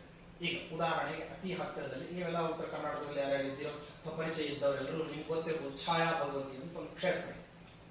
ಕೃಷ್ಣಾ ನದಿ ಒಳಗೆ ಇರತಕ್ಕಂಥ 18 ತೀರ್ಥ, 18 ತೀರ್ಥಗಳು ಸ್ನಾನ ಮಾಡಬೇಕು. ಒಂದೊಂದು ತೀರ್ಥಕ್ಕೆ ಏನೇ ಇಲ್ಲ ಅಂದ್ರೂ ಅತಿ ಕಡಿಮೆ ಅಂದ್ರೆ ಒಂದು 100 ರಿಂದ 150 ಅಡಿ ಇಳಿದು ಹತ್ತಬೇಕು. ಮೆಟ್ಲೆ ಯಾವುದೂ ಇಲ್ಲ, ಎಲ್ಲ ಬಂಡೆಗಲ್ಲುಗಳು ಮಾತ್ರ ಇರೋದು.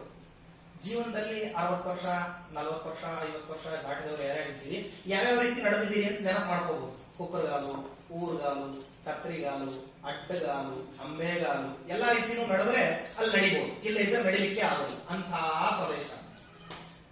ಎಲ್ಲ ಬಂಡೆಗಳ ಮಧ್ಯದಲ್ಲಿ ತೀರ್ಥಗಳಿದ್ದಾವೆ. ಸೂರ್ಯ ತೀರ್ಥ, ಚಂದ್ರ ತೀರ್ಥ, ರುದ್ರವೇಣಿ ತೀರ್ಥ, ಕೃಷ್ಣವೇಣಿ ತೀರ್ಥ, ವಿಷ್ಣುವೇಣಿ ತೀರ್ಥ, ಕಪಾಲ ತೀರ್ಥ, ಕಪಿಲ ತೀರ್ಥ, ಬ್ರಹ್ಮಪ್ರದ ತೀರ್ಥ, ಬ್ರಹ್ಮಜ್ಞಾನ ತೀರ್ಥ, ವಸಿಷ್ಠ ತೀರ್ಥ, ವಿಶ್ವಾಮಿತ್ರ ತೀರ್ಥ, ಸೀತಾಸೇರು, ಧನುಷ್ಕೋಟಿ, ಕನ್ಯಾಕದ ತೀರ್ಥ, 18 ತೀರ್ಥಗಳು. ಒಂದೊಂದು ತೀರ್ಥಕ್ಕೂ ಕೆಳಗೆ ಇಳಿಬೇಕು, ಮೇಲೆ ಹಾಕ್ಬೇಕು. ಆಕಸ್ಮಿಕವಾಗಿ ಕಾಲು ಜಾರಿ ನೀರಿನೊಳಗೆ ಹೋದ್ರೆ ಕನಿಷ್ಠ 200 ಅಡಿ ಕಡಿಮೆ ಅಂದ್ರೆ ನೀರಿರುವಂತಹ ಜಾಗ. ಇಂಥ ತೀರ್ಥದಲ್ಲಿ ಸ್ನಾನ ಅಂದ್ರೆ ಗಂಡಸರಿಗೆ ಇಷ್ಟು ಕಡೆ ಸ್ನಾನ ಮಾಡಿ ತರ್ಪಣ ಕೊಡಬೇಕು ಅಂತ. ಅಕ್ಷಯ ತೃತೀಯ ಒಂದೇ ದಿವಸ ಅವಕಾಶ, 46 ಡಿಗ್ರಿ ಇರ್ತದೆ ಬಿಸಿಲು. ಬೆಳಗಾವಿನ 4 ಗಂಟೆಗೆ ಶುರು ಮಾಡಿದ್ರೆ 9ಕ್ಕೆ ನೀವು ಹೊರಗೆ ಬರೋ ಹೊತ್ತಿಗೆ ಕಾಲು ಸುಡೋ ಹಂಗಾಗಿರ್ತದೆ. ಸುಡೋದಂದ್ರೆ ಕೆಂಡ ಮೇಲೆ ಇಟ್ಟಂಗಿರ್ತದೆ. 9ಕ್ಕೆ 9ರ ಮೇಲೆ ಆದ್ರೆ ದೇವರು ಕಾಣಿಸ್ತಾನೆ. ಎಲ್ಲಾ ತೀರ್ಥದಲ್ಲಿ ಆಯಾ ತೀರ್ಥಾಲಯ ಬಗ್ಗೆ ದೇವರುಗಳು ಕಾಣಿಸ್ತಾನೆ. ಗಂಡಸರಿಗಾದ್ರೆ ಹೋಗಿ ಎಲ್ಲಾ ಕಡೆಗೂ ಸ್ನಾನ ಮಾಡಿ ಮುಳುಗ ಹಾಕಿ ಬರೋದು ನೋಡ್ರಿ. ತೀರ್ಥಯಾತ್ರ ಗಂಡಸರಿಗೆ ಕಷ್ಟ ಅಂತ ಇಷ್ಟೊತ್ತು, ಹೆಂಗಸರಿಗೆ ಇದಕ್ಕಿಂತ ಕಷ್ಟ ಇದೆ. ಯಾಕೆಂದ್ರೆ ಯಾವ ತೀರ್ಥದಲ್ಲೂ ಸ್ನಾನ ಮಾಡಿದ್ರು ವರ್ಷಕೊಳ್ಳಿಕ್ಕೆ ಅವಕಾಶ ಇರುವುದಿಲ್ಲ. 9 ವಾರಿ ಸೀರೆ ಉಟ್ಕೊಂಡ್ರೆ ಒಂದು ತೀರ್ಥ ಸ್ನಾನ ಮಾಡಿ ಇನ್ನೊಂದು ತೀರ್ಥಕ್ಕೆ ಹೋಗ್ಬೇಕಂದ್ರೆ ಮಿನಿಮಮ್ 4 ರಿಂದ 5 ಲೀಟರ್ ಸೀರೆ ಒಳಗೆ ನೀರು ಹೊತ್ಕೊಂಡು ಹೋಗ್ಬೇಕು. 18 ತೀರ್ಥ 9 ಕಿಲೋಮೀಟರ್ ಇದೆ. ತೀರ್ಥಯಾತ್ರ ಗಂಡಸರಿಗೆ ಕಟ್ಟನ ಹೆಂಗಸರಿಗೆ ಕಟ್ಟನ ಅಂತ ಕೇಳಿದ್ರೆ ವಾಸ್ತವದಲ್ಲಿ ಗಂಡಸರಿಗಿಂತ ಹೆಂಗಸರಿಗೆ ಕಷ್ಟ. ಪ್ರತಿ ಸತ್ಯ ತಲೆ ಮೇಲೆ ಸ್ನಾನ, ನೀರು ಹಿಡ್ಕೊಂಡ್ಬಿಡುತ್ತಂದ್ರೆ ಇನ್ನೊಂದು ರೀತಿಯ ಸಮಸ್ಯೆ. ತಲೆ ನೋವಾಗಿಲ್ಲ, ಬಂದಲ್ಲಿ ಅಡಿಗೆ ಮಾಡ್ತಾರೆ, ಊಟ ಆಗ್ಬೇಕು, ತೀರ್ಥವಿಧಿ ಆಗ್ಬೇಕು, ಇನ್ನೊಂದು ಸಮಸ್ಯೆ. ಆದ್ದರಿಂದಾಗಿ ಇಂಥ ಒಂದು ಸಣ್ಣ ಅತ್ಯಂತ ಮನುಷ್ಯ ಮಾತ್ರರಲ್ಲಿ ನಾವು ಮಾಡಬಹುದಾಗಿರ್ತಕ್ಕಂತಹ ಸಾಧನೆಗಳೇ ಇಷ್ಟು ಕ್ಲೇಶಾವಹ ಅಂತಂದಾಗ ಜನಮೇಜಯ ರಾಜ ಪ್ರಶ್ನೆ ಮಾಡ್ತಾನೆ, ಪತಿವ್ರತ ಮಹಾಭಾಗ ಸತತಂ ಸತ್ಯವಾದಿನಿ ದ್ರೌಪದಿ ವಾ ಕಥಂ ಬ್ರಹ್ಮನ್ನ ಅಜ್ಞಾತಂ ದುಃಖಮಾವಹತ.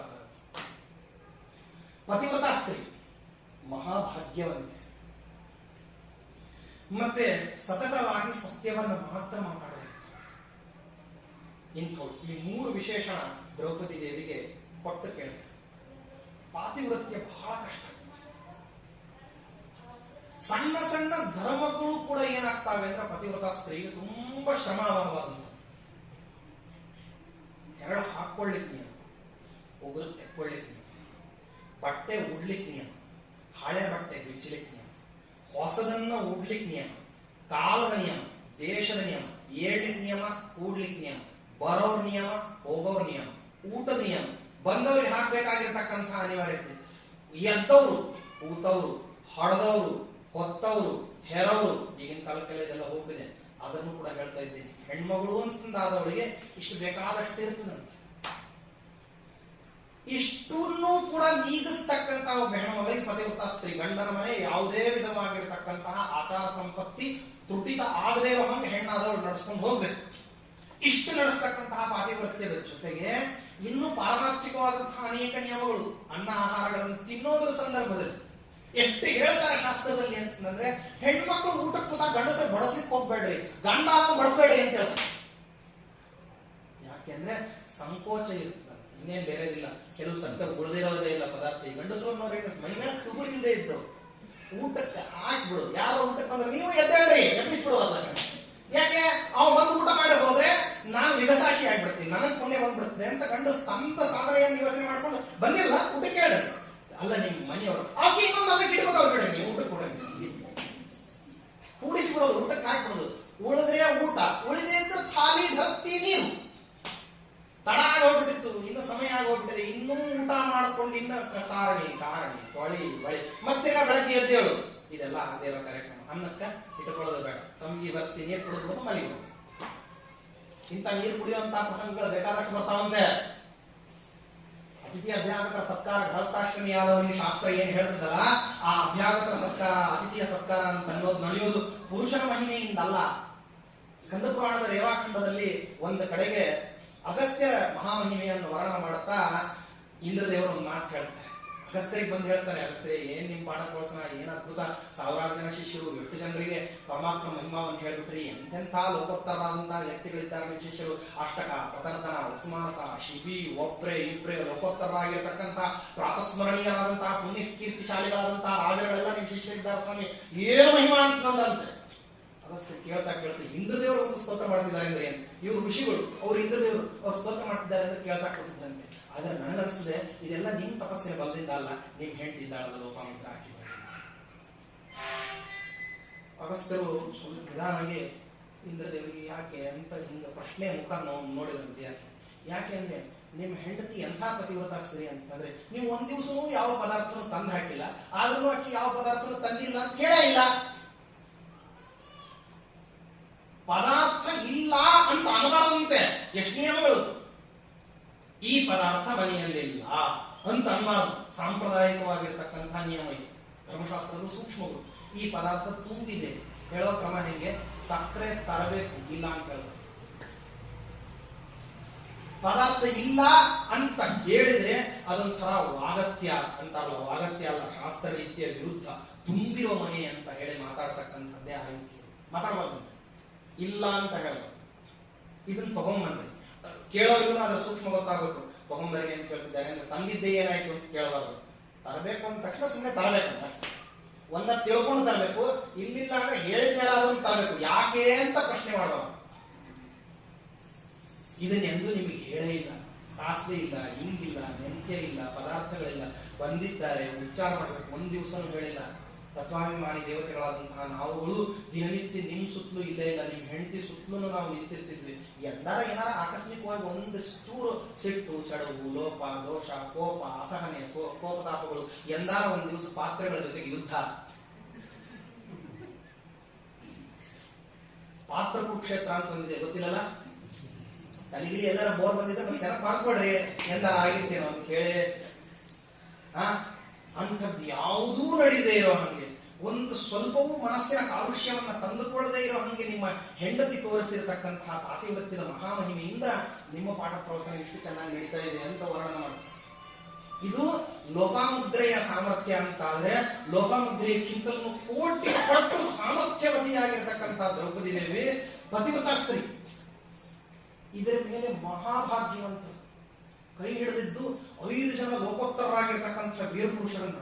ಎಂಥ ಭಾಗ್ಯವಂತೆ ಅಂತಂದ್ರೆ ದ್ರೌಪದಿ ದೇವಿ ತನ್ನ ಜೀವಿತಾವಧಿಯಲ್ಲಿ ಅವಳಿಗೆ ಯಾವುದೇ ಸಂದರ್ಭದಲ್ಲಿಯೂ ಕೂಡ ಅತಿಥಿ ಅಭ್ಯಾಗತರಗಳಿಗೆ ಅನ್ನವನ್ನ ಹಾಕದೇನೆ, ಅನ್ನಾದಿಗಳನ್ನ ಕೊಡದೇನೆ ತಾನನ್ನವನ್ನ ಸ್ವೀಕಾರ ಮಾಡತಕ್ಕಂತಹ ಪ್ರಸಂಗಗಳೇ ಇರಲಿಲ್ಲ. ಧರ್ಮಚ್ಯುತಿ ಬರದೇ ಇರೋ ಹಂಗ ಪರಿಪಾಲನೆ ಮಾಡ್ತಿದ್ಲಂತೆ. ದುರ್ವಾಸರಂತಹ ವ್ಯಕ್ತಿಗಳು ಮಧ್ಯಾಹ್ನದ ಹೊತ್ತಿನಲ್ಲಿ ಹಸಿವು ಅಂತ ಬಂದು 80,000 ಜನ ಶಿಷ್ಯರ ಜೊತೆಗೆ ಬಂದು ನಿಂತುಕೊಂಡ್ರೆ ಇದನ್ನ ಹೆಂಗ ನಾನು ನಡೆಸಿ ನನ್ನ ಗಂಡಂದಿರು, ನನ್ನ ಕುಲದ ಮರ್ಯಾದೆ, ಹೆತ್ತ ಕುಲದ ಮರ್ಯಾದೆ, ಬಂದ ಕುಲದ ಮರ್ಯಾದೆ, ಇದನ್ನೆರಡನ್ನು ಹೆಂಗ ನಾನು ಕಾಪಾಡಕೋಬಲ್ಲೆ ಅಂತ ಹೇಳಿ ಕಣ್ಣೀರು ಹಾಕಿ ಕೃಷ್ಣನನ್ನ ಕರೀತಾಳಂತೆ. ದುರ್ವಾಸ ಬಂದ್ಬಿಟ್ಟಿದ್ದಾರೆ, ನಾನು ಆತಿಥ್ಯವನ್ನ ಮಾಡದೇ ಹೋದ್ರೆ ಅದರ ಪರಿಣಾಮ ಗಂಡಂದರ ಮೇಲೆ ಆಗ್ತದೆ. ಗಂಡಂದರ ಮೇಲೆ ಆಗತಕ್ಕಂತಹ ಈ ಒಂದು ವಿಲಕ್ಷಣವಾದಂತಹ ಈ ದುಷ್ಪರಿಣಾಮದ ಪ್ರಯುಕ್ತವಾಗಿ ನಾನು ವ್ಯಥಿತರಾಗತಕ್ಕಂತಹ ಅಪಾಯ ಇದೆ, ವ್ಯಥೆಗೆ ಸಿಕ್ಕೊಳ್ಳುವಂತಹ ಅಪಾಯ ಇದೆ. ಇದನ್ನು ತಪ್ಪಿಸ್ಕೊಳ್ಬೇಕು. ಏನ್ ಮಾಡ್ಬೇಕು? ಇನ್ಯಾರಿದ್ದಾರೆ? ಪರಮಾತ್ಮನನ್ನ ಕೂಗಿಲ್ಲ. ಹಾ ಕೃಷ್ಣದ್ವಾರಕಾಸಿನ್ ವಾಸಿ ಮಹಾಸಿದಯಾನಿಧೇ ಇಮಾಮವಸ್ಥಾಂ ಸಂಪ್ರಾಪ್ತಾಂ ಅನಾಥಾಂ ಕಿಮುಪೇಕ್ಷಸೆ. ಪರಮಾತ್ಮ, ಇಂಥ ಒಂದು ಅವಸ್ಥೆಗೆ ಬಂದು ನಿಂತು ಬಿಟ್ಟಿದ್ದೀವಿ. ದೇಹಿ ಅಂತ ಬಂದಿರತಕ್ಕಂತಹ ಯಾವುದೇ ಒಬ್ಬ ವ್ಯಕ್ತಿಗೂ ನಾಸ್ತಿ ಅಂತ ಹೇಳುವಂತಹ ಸ್ಥಿತಿ ನನಗೆ ಇವತ್ತಿನವರೆಗೆ ಬಂದಿರಲಿಲ್ಲ. ಇಂದ್ರಪ್ರಸ್ಥದ ರಾಜಧಾನಿಯಲ್ಲಿ ನನ್ನ ಗಂಡಂದಿರು ಇಲ್ಲದೇ ಇರತಕ್ಕಂತಹ ಕಾಡಿನಲ್ಲಿ ರಾಜ್ಯವನ್ನ ಕಟ್ಟಿ ರಾಜ್ಯದ ಅಪೈಶ್ವರ್ಯ ಭೋಗಾದಿಗಳನ್ನ ಭರತಖಂಡದಲ್ಲಿ ಇಂಥ ವೈಭವ ಇನ್ನೊಂದು ಕಡೆ ಕಂಡಿರಲಿಲ್ಲ. ಅಂಥ ವೈಭವವನ್ನ ನನ್ನ ಗಂಡಂದಿರು ತೋರಿಸಿದ್ರು. ಅಷ್ಟು ವೈಭವೋಪೇತವಾಗಿ ಮೆರೆದಿರ್ತಕ್ಕಂಥವಳು ಇವಳಿಗೆ ಇವತ್ತು ಯಾವುದೋ ಒಂದು 80,000 ಜನ, ಅವಳು ಹೇಳೋದು ಒಂದು 80,000 ಜನ ಬಂದಿದ್ದಾರೆ ಅಂದ್ರೆ ಇವ್ರಿಗೆ ಊಟಕ್ಕೆ ಹಾಕ್ಲಿಕ್ಕೆ ಗತಿ ಇಲ್ಲದೆ ಇರುವಂತಹ ಸ್ಥಿತಿ ಬಂದ್ಬಿಟ್ಟಿದೆ. ಪರಮಾತ್ಮ, ಯಾವ ಸ್ಥಿತಿಗೆ ತಂದಿದೀಯ ನಮ್ಮನ್ನ, ದಯಮಾಡಿ ಇದರಲ್ಲಿಂದ ಪಾರ ಮಾಡು. ಮಹಾಭಾಗ್ಯವತಿ. ಇಷ್ಟು ಭಾಗ್ಯವತಿಯಾಗಿ ಪರಮಾತ್ಮನನ್ನು ಕೂಗಿದ್ರೆ ಪರಮಾತ್ಮ ಕರೆದೆಯಾ ಅಂತ ಬಂದ್ಬಿಟ್ಟು ಒಳಗ್ ಬಂದು ಪರಮಾತ್ಮ ಹಸಿವಾಗಿದೆ, ಏನು ಊಟಕ್ಕೆ ಹಾಕ್ತೀಯಾ ಅಂತ ಕೇಳಿ ಕೋಪಗೊಳ್ಬೇಕಂದ್ರೆ ಪರಮಾತ್ಮನ ಎದುರಿಗೆ ದೀನಳಾಗಿ ಹೇಳುತ್ತಾಳೆ ದ್ರೌಪದಿ ದೇವಿ. ಅತ್ಯಂತ ದಯನೀಯ ಸ್ಥಿತಿಯಲ್ಲಿ ಪರಮಾತ್ಮ ಗೊತ್ತಿದ್ದು ಪರೀಕ್ಷೆ ಮಾಡ್ತಿದ್ದಾರೆ. ಬೇರೆಯವರು ಪರೀಕ್ಷೆ ಮಾಡಿದ್ರೆ ಅದಕ್ಕೆ ಅರ್ಥ ಇದೆ. ಅಜ್ಞಾನ ಇದೆ, ಅನ್ಯಥಾ ಜ್ಞಾನ ಇದೆ, ರಾಗದ್ವೇಷಗಳಿದ್ದಾವೆ, ಪ್ರಸಂಗದ ಜ್ಞಾನ ಇಲ್ಲ, ಏನೋ ಒಂದು ಬೈಬಹುದು. ನಿನ್ನನ್ನ ಏನಂತ ಅನ್ಲಿ, ಹೆಂಗ ಕೇಳ್ತೀನಿ ನನ್ನನ್ನ? ಅಲ್ಲಿ ನೀನು ಯಾವಾಗ್ಲೂ ಕೊಟ್ಟು ಪೂರೈಸಿರ್ತಕ್ಕಂಥ ವ್ಯಕ್ತಿ. ಕೇಳೋದು ಅಂದ್ರೆ ಏನ್ ದ್ರೌಪದಿ? ನಿನ್ನ ಹತ್ರ ನಿನ್ನ ಕೇಳಿ ಅಭ್ಯಾಸ ಇದೆಯಾ? ಎಲ್ಲ ಕೇಳಿದೀಯ ನೀನು? ನನ್ನನ್ನ ಕೇಳಿದೆಯಾ? ಎಂದು ಕೇಳದೆ ಇದ್ದವಳು, ಎಂದೂ ಕೇಳದೆ ಇದ್ದವಳು ನೀ ಹೆಂಗೆ ಕೇಳಲಿಕ್ಕೆ ಸಾಧ್ಯ? ನೀನು ಕೇಳುವಂತಹ ಪರಿಸ್ಥಿತಿಗೆ ಬರಬಾರ್ದು. ಪರಮಾತ್ಮ ಎಂತ ನಿಯಮ ಅಂತಂದ್ರೆ, ದ್ರೌಪದಿ ದೇವಿ ತಾ ಕೇಳಬಾರದು ಅಂತ ಅನ್ನೋದು ಎಷ್ಟು ತಾನು ವ್ರತವನ್ನ ಇಟ್ಕೊಂಡಿದ್ದಾಳೋ, ದ್ರೌಪದಿ ದೇವಿಯ ವ್ರತವನ್ನ ನಡೆಸಬೇಕು ಅನ್ನೋದು ಪರಮಾತ್ಮ ನಿಯಮ. ಅವಳು ಕೇಳೋ ಸ್ಥಿತಿಗೆ ಬರಬಾರದು ಅಂತ ನೀ ಕೇಳಬಾರ್ದು. ದುರ್ವಾಸ ಆತಿಥ್ಯಕ್ಕೆ ಬಂದಿದ್ದಾರೆ ಊಟಕ್ಕೆ ಬಂದಿದ್ದಾರೆ ಅಂತಂದ್ರೆ ಅವ್ರಿಗೆ ಊಟಕ್ಕೆ ಹಾಕ್ತೀನಿ ಅಂತ ಹೇಳೋ. ಎಲ್ಲಿಂದ ವ್ಯವಸ್ಥೆ? ಏನ್ ಇಷ್ಟರವರೆಗೆ ನೀನೇ ಹಾಕಿದ್ದೇನು? ನಾನು ಹಾಕ್ಲಿಲ್ಲ. ಹಾಗಾದ್ರೆ ಏನ್ ಪರಮಾತ್ಮ ನಿಶ್ಚಿಂತೆಯಿಂದ ಹಾಕಿ ಕೊಡ. ಹಾಗಾದ್ರೆ ಮೊದಲು ಅಲ್ಲಿ ಏನಿದೆಯೋ ಅದನ್ನ ನನಗೆ ಕೊಟ್ಟು ಬಿಡೋದು. ಅಕ್ಷಯ ಪಾತ್ರೆಯನ್ನು ಇಟ್ಟು ಬಿಟ್ಟು ಕೃಷ್ಣನಿಗೆ ಕೃಷ್ಣಾರ್ಪಣ ಅಂದ್ಲಂತ. ಪರಮಾತ್ಮ ತೀರ್ತಿದ್ದ ನಿಮ್ಮ ಸಂಕಷ್ಟ ಇನ್ನೇನಿದೆ. ಕಾದಿದ್ದು ಅದರಲ್ಲಿ ಉಳಿದಿರ್ತಕ್ಕಂತಹ ಅನ್ನವನ್ನು ತಾನು ಸ್ವೀಕಾರ ಮಾಡಿ ಪರಮಾತ್ಮ ತೃಪ್ತಿಯಾಗಿರ್ತಕ್ಕಂತಹ ಮುಖವಾಯುವನ್ನು ತೆಗಿತಿರೋ ಹಂಗೇನೆ ದುರ್ವಾಸರಿಗೆ ಊಟಕ್ಕೆ ಹಾಕಲಾದ ಹೊಟ್ಟೆ ತುಂಬಿಡ್ತು. ಭೀಮಸೇನ ದೇವರಿಗೆ ಹೇಳ ಕಳಿಸಿದಂತೆ ಪರಮಾತ್ಮ, ಹೋಗಿ ದುರ್ವಾಸ ಹೋಗಿದ್ದಾರೆ, ಅನ್ನಿಕಕ್ಕೆ ಹೋಗಿ ಬಹಳ ಹೊತ್ತಾಗೋಯ್ತು, ಅಡಿಗೆ ಸಿದ್ಧಾಗಿದೆ ಬರಬೇಕು. ದುರ್ವಾಸರಿಗೆ ಯಾವಾಗ ಹೊಟ್ಟೆ ತುಂಬಿಬಿಡುತ್ತೋ ಇಲ್ಲಿ ಊಟಕ್ಕೆ ಬರ್ತೀನಿ ಅಂತ ಹೇಳಿದ್ದೆ ಮತ್ತು ಹೋಗ್ಬಿಡ್ತು. ಹೊರಟ್ಬೋಣ ಸುಮ್ಮನೆ ಅಂತಂದ್ರೆ ಭೀಮಸೇನ ದೇವರು ಕದ ಎತ್ಕೊಂಡು ಯಾವಾಗ ಎದುರಿಗೆ ಬಂದ್ರು ಇವ್ರನ್ನ ನೋಡ್ತೇವೆ ಹಂಗೆ ಹೋಗೋ ಹಂಗೂ ಇಲ್ಲ. ಅತ್ತ ಹೊಳೆ ಇತ್ತ ಹುಲಿ. ಏನ್ ಮಾಡ್ಬೇಕು? ಅಪ್ಪ ಬಂದಿದ್ವಪ್ಪ, ಹೊಟ್ಟೆ ತುಂಬಾ ಮೃಷ್ಟಾನ್ನ ಭೋಜನ ಆಗಿರತಕ್ಕಂತಹ ಅನುಭವವನ್ನು ಕೊಟ್ಟು ಬಿಟ್ಟಿದ್ದೀರಿ ನೀವೆಲ್ಲ, ಅದ್ರಿಂದ ತೃಪ್ತಿಯಾಗಿದೆ ಹೊರಡ್ತೀವಿ. ಇಲ್ಲ, ಕೃಷ್ಣ ಪರಮಾತ್ಮ ಬಂದಿದ್ದಾರೆ, ನೀವು ನೋಡ್ಬೇಕಂತವನ್ನ. ಬಂದ್ರಂತೆ ದುರ್ವಾಸರು ಕೃಷ್ಣ ಪರಮಾತ್ಮನಿಗೆ ಕಾಲು ಬಿತ್ತು. ದುರನ್ನವನ್ನು ತಿಂದ್ರೆ ಏನು ಅನರ್ಥ ಆಗ್ತದೆ ಅಂತ ಪರಮಾತ್ಮ ನಮಗೆ ಮರವಣಿಕೆ ಮಾಡಿಕೊಟ್ಟಿದ್ದೀವಿ. ನಾನಲ್ಲ ಸ್ವಾಮಿ, ದ್ರೌಪದಿ ದೇವಿ ಮಹಾಭಾಗ್ಯವತಿ. ಅವಳ ಅನ್ನ ಹಾಕಿದ್ರೆ ಎಂಥವರಿಗೂ ಕೂಡ ಭಾಗ್ಯವರ್ತದಂತೆ. ನೀವು ಅವಳನ್ನ ಪರೀಕ್ಷೆ ಮಾಡ್ಲಿಕ್ಕೆ ಬಂದಿದ್ರಿ, ಮುಖ ನೋಡಿ ಹೋಗ್ರಿ ಅಂತಂದ್ರಂತೆ. ದುರ್ವಾಸನೆ ತಲೆ ತಗ್ಗಿಸಿ ನಿಂತ್ಕೊಂಡು ಇಷ್ಟೂ ಸರ್ವಾನರ್ಥಗಳಿಗೆ ಕಾರಣನಾಗಿರ್ತಕ್ಕಂತಹ ದುರ್ಯೋಧನ ಕುಲ ಸಮೇತ ನಾಶ ಆಗಲಿ ಅಂತ ಹೇಳಿ ದುರ್ವಾಸನೆ ಶಾಪ ಕೊಟ್ಟಂತೆ ಪರಮಾತ್ಮ ಅಂತ. ಬಂದ ಕೆಲಸ ಆಯ್ತು, ಮರಳಾದ್ನಂತೆ. ಅಂದ್ರೆ ಬಂದಿದ್ಯಾಕೆ ಅಂದ್ರೆ ಇವ್ರು ಊಟಕ್ಕೆ ಹಾಕ್ಲಿಕ್ಕಲ್ಲ, ಅದು ದುರ್ಯೋಧನಿಗೆ ಶಾಪ ಕೊಡಿಸ್ತಕ್ಕಂತಹ ಉದ್ದೇಶ. ಇಂಥ ಭಾಗ್ಯವತಿಯಾಗಿರ್ತಕ್ಕಂಥವಳು ಗಂಡನ ಆತ್ಯಂತಿಕವಾಗಿರತಕ್ಕಂತಹ ಅಭ್ಯುದಯವನ್ನು ನಿರಂತರವಾಗಿ ಬಯಸ್ತಕ್ಕಂತಹ ದ್ರೌಪದಿ ದೇವಿ ಅದ್ ಹೆಂಗ ವಾಸ ಮಾಡ್ಲಿಕ್ಕೆ ಸಾಧ್ಯ? ಒಂದು ಪತಿವ್ರತ ಸ್ತ್ರೀ, ಎರಡನೇದ್ದು ಮಹಾಭಾಗ್ಯವತಿ, ಸಾಮಾನ್ಯವಲ್ಲ ಅವಳು. ಇದರ ಮೇಲೆ ಸತತ ಸತ್ಯವಾದಿ, ಎಂದಿಗೂ ಕೂಡ ಇನ್ನೊಬ್ಬರಿಗೆ ವೇದನೆಯನ್ನ ಕೊಡತಕ್ಕಂತಹ ಒಂದು ಮಾತನ್ನ, ಒಂದು ದುರ್ವಚನವನ್ನ ಆಡಲಿಲ್ಲಂತೆ. ತನ್ನದೇ ಮಾನಾಪಹರಣವನ್ನ ಮಾಡತಕ್ಕಂತಹ ಪ್ರಸಂಗವನ್ನು ದುರ್ಯೋಧನ ದುಶ್ಯಾಸನಾದಿಗಳು ಮಾಡಬೇಕು ಅಂತ ಎಳಿಸಿದಂತಹ ಸಂದರ್ಭದಲ್ಲಿ ಬಾಳೆಹಣ್ಣು ಮಾಡಬೇಕಾಗಿಲ್ಲ ದ್ರೌಪದಿ ದೇವಿ. ಒಂದ್ಸರ್ತೆ ಕಣ್ಣು ಚೆನ್ನಾಗಿ ಅಗಾಲವಾಗಿ ತೆಗೆದು ನೋಡಿದ್ರೆ ಸಾಕಾಗಿರುತ್ತಂತೆ. ಯಾರ್ಯಾರಿದ್ರು ಅವರು ಅದೇ ಜಾಗದಲ್ಲಿ ಬೂದಿ ಗುಡ್ಡೆ ಆಗ್ಬಿಟ್ಟಿದೆ. ಸತತಂ ಸತ್ಯವಾದಿನಿ. ಸತ್ಯವಾದಿನಿ ಅಂದ್ರೆ ಪರಮಾತ್ಮನಿಗೆ ಪ್ರಿಯವಾದಿನಿ. ಸತ್ಯನಾಮಕನಾದಂತಹ ಪರಮಾತ್ಮನನ್ನ ಕುರಿತು ವಾದಿನಿ ಅಂದ್ರೆ ಭಗವಂತನನ್ನ ನಿತ್ಯದಲ್ಲಿ ಸ್ತೋತ್ರ ಮಾಡತಕ್ಕಂತಹ ವೇದಾಭಿಮಾನಿನಿ ಅವಳು. ಇಂಥವಳು ಅದ್ ಹೆಂಗೆ ಅಜ್ಞಾತವಾಸದಲ್ಲಿ ದುಃಖ ಅಂದ್ರೆ ತನಕ್ಕಿಂತಲೂ ಅತ್ಯಂತ ಅಲ್ಪನಾದಂತಹ ಅವರನಾಗಿರ್ತಕ್ಕಂತಹ ವಿರಾಟರಾಜನ ಹೆಂಡತಿಯ ಹತ್ತಿರದಲ್ಲಿ ಊಳಿಗವನ್ನ ಮಾಡಿಕೊಂಡು ಇರಬೇಕು. ಹೆಂಗ್ ಸಾಧ್ಯ? ಹೆಂಗ್ ಜೀವನ ಮಾಡಿ? ಇನ್ನು ಇಷ್ಟ ಮೇಲೆ ಆ ಬ್ರಾಹ್ಮಣರು, ಅಡುಗೆಯವರು, ನೀರಿನವರು, ಬಡಸವರು ಎಲ್ಲರೂ ಇದ್ದಂತೆ. ಧರ್ಮರಾಜ ಅಜ್ಞಾತವಾಸಕ್ಕೆ ಹೋಗಿದ್ದಾಗ ಅವನಷ್ಟೇ ಅಲ್ಲ, ಅವನ ಜೊತೆಗೆ ನಿನ್ನೆನೆ ಹೇಳ್ದ ಹಂಗೇನೆ 80,000 ಜನ ಬ್ರಾಹ್ಮಣರು ದಿನನಿತ್ಯ ಒಪ್ಪತ್ತಿನ ಊಟಕ್ಕೆ ಪಲಾರಗಿಲಾರ ಏನ್ ಮಾಡಿಸಿದ್ರು ಅಂತ ಕೇಳಬೇಡ, ಬೇರೆ ಬೇರೆ ಇದೆ. ಅಂಥ ಒಂದು ವ್ಯವಸ್ಥೆ, ಇಷ್ಟು ವೈಭವದ ಮಧ್ಯದಲ್ಲಿ ನಿತ್ಯ ಜೀವನವನ್ನು ಮಾಡತಕ್ಕಂಥವ್ರು. ಅವ್ರನ್ನ ಎಲ್ಲರನ್ನೂ ಕಳಿಸಿಬಿಡ್ಬೇಕು ಅಜ್ಞಾತವಾಸಕ್ಕೆ. ಇವ್ರು ಎಲ್ಲಿ ಹೋದ್ರು ಅಂತ ಆಕಸ್ಮಿಕವಾಗಿ ಯಾರೊಬ್ರು ಕೂಡ ಬಾಯಿ ಬಿಡಬಾರ್ದು, ಯಾರಿಗೂ ಗೊತ್ತಾಗಬಾರ್ದು, ಅವ್ರಿಗೆ ಬಂದವ್ರಿಗೇನೆ ಗೊತ್ತಿರಬಾರ್ದು. ಅವ್ರನ್ನ ಸಂಧಿಸಿದ್ರೆ ಅವ್ರಿಗೆ ಹೇಳಲಿಕ್ಕೆ ಅರ್ಥ ಆಗಿರಬಾರ್ದು. ಇಂಥವ್ರನ್ನ ಎಲ್ಲರನ್ನು ಹೆಂಗ್ ಕಳಿಸಿ? ಯಾಕೆ ಅಂದ್ರೆ ಇವರೆಲ್ಲರೂ ಕೂಡ ಅತ್ಯಂತ ಪ್ರೀತ್ಯಾಸ್ಪದರಾದಂಥ. ಧರ್ಮಶಾಸ್ತ್ರದಲ್ಲಿ ಒಂದು ಮಾತು ಹೇಳ್ತಾರೆ, ಏನಂತಂದ್ರೆ ತನ್ನನ್ನ ಆಶ್ರಯಿಸಿಕೊಂಡಿರ್ತಕ್ಕಂತಹ ಭೃತ್ಯ ಸಂಕಟಕ್ಕೆ ಸಿಕ್ಕು ಬಿದ್ದಂತಹ ಸಂದರ್ಭದಲ್ಲಿ ಸ್ವಾಮಿಯಾದವನು ಸಂತೋಷದಿಂದ ಅದು ಸಂಬಂಧ ಇಲ್ಲ ಅಂತ ಎದ್ದು ಹೋದ್ರೆ ಮಿತ್ಯರಾಗಕ್ಕೆ ಬಿಡ್ತಾನೆ. ತನ್ನನ್ನು ಆಶ್ರಯ ಯಾರು ಮಾಡ್ಕೊಂಡಿರ್ತಾರೋ ಅವರ ಎಲ್ಲಾ ವಿಧವಾಗಿರ್ತಕ್ಕಂತಹ ಸುಖ ದುಃಖಗಳಿಗೆ ಪಾಲ್ಗೊಳ್ಳಬೇಕಂತೆ. ಸುಖಕ್ಕಲ್ಲ, ದುಃಖಕ್ಕಂತೂ ಪಾಲ್ಗೊಳ್ಳಬೇಕಂತೆ ಯಜಮಾನ. ಅಂಥದ್ರಲ್ಲಿ ಧರ್ಮರಾಜನ ಆಶ್ರಯಿಸಿಕೊಂಡು ಲಕ್ಷ ಜನ ಇದ್ದು ಎಲ್ಲಿಗೆ ಹೋಗ್ಬೇಕು? ಅವರು ಮುಗೀತ್ ನಮ್ದು ವನವಾಸದ ಕಾರ್ಯಕ್ರಮ, ಅಜ್ಞಾತವಾಸ ಮುಗಿಸ್ಕೊಂಡ್ ಬರ್ತೀವಿ ಅಂದ್ರೆ ವರ್ಷ ಪರ್ಯಂತರವಾಗಿ ಅವ್ರು ನಿರಾಶ್ರಿತರಾಗ್ತಾರೆ. ಅವರನ್ನು ಎಲ್ಲರನ್ನು ಎಲ್ಲಿ ಕಳಿಸಿದ್ರು? ಹೆಂಗ ಕಳಿಸಿದ ಇವನು? ಅವರು ಹೊರಟ್ರೆ ಇವರಿಬ್ಬರ ಮಧ್ಯದಲ್ಲಿ ನಡೆಯತಕ್ಕಂತಹ ಬಾಂಧವ್ಯ ಅಂತದ್ದು. ಇದನ್ನ ದಯಮಾಡಿ ನಮಗೆ ಹೇಳ್ರಿ ಅಂತಂದ್ರೆ ಅದನ್ನ ಹೇಳಲಿಕ್ಕೆ ಆರಂಭ ಮಾಡ್ತಾರೆ ವೈಶಂಪಾಯನರು. ತದಾ ಸರ್ವಾನ್ ವರಾನ್ ಲಬ್ಧ್ವಾ ಧರ್ಮರಾಜೋ ಯುಧಿಷ್ಠಿರಃ ಗತ್ವಾ ಶ್ರಮಂ ಬ್ರಾಹ್ಮಣೇಭ್ಯಃ ಆಚಖ್ಯೌ ಸರ್ವಮೇವ ತತ್ ಕಥಯಿತ್ವಾ ತತ್ಸರ್ವಂ ಬ್ರಾಹ್ಮಣೇಭ್ಯೋ ಯುಧಿಷ್ಠಿರಃ ಅರಣೀಸಹಿತಂ ಖಂಡಂ ಬ್ರಾಹ್ಮಣಾಯ ನ್ಯವೇದಯತ್. ಇದರ ಹಿಂದಿನ ಪರ್ವದಲ್ಲಿ ಏನಾಗಿದೆ ಅಂದ್ರೆ ಅರಣಿ ಉಪಾಖ್ಯಾನ ಅಂತನ್ನುವಂಥದ್ದು ಒಂದು ವೃತ್ತಾಂತ ಆರಂಭ ಆಗಿದೆ. ಅರಣಿ ಉಪಾಖ್ಯಾನ ಅಂದ್ರೆ ಬ್ರಾಹ್ಮಣನ ಒಂದು ಯಜ್ಞ ಪಾತ್ರ ಅರಣಿ ಅಂತ ಹೇಳಿ.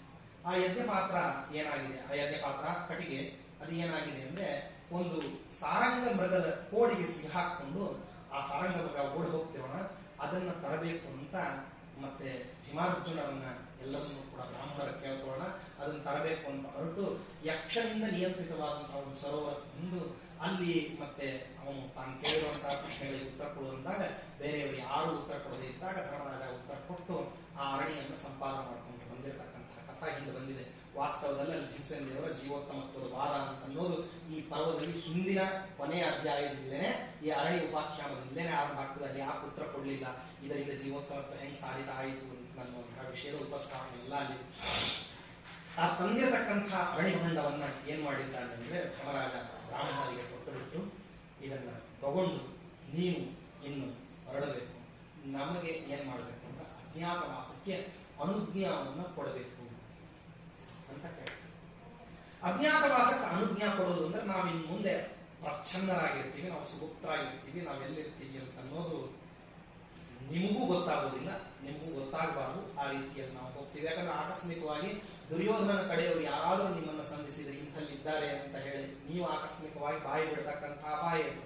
ಆದ್ರಿಂದ ಅಜ್ಞಾತವಾಸಕ್ಕೆ ಹೊರಡ್ತೀವಿ ಅಂತ ಹೇಳಿ ಅಂದ್ರೆ ಅಜ್ಞಾತವಾಗಿರ್ತೀವಿ ಅಂದಾಗ ಎಲ್ಲಿ ಹೋಗ್ತೀರಿ ಅಂತ ಅವರು ಪ್ರಶ್ನೆ ಮಾಡಬಾರ್ದು, ಎಲ್ಲಿ ನಿಮ್ಮನ್ನ ನಾವು ಸಂಧಿಸೋದು ಅಂತಾನು ಕೇಳಬಾರ್ದು.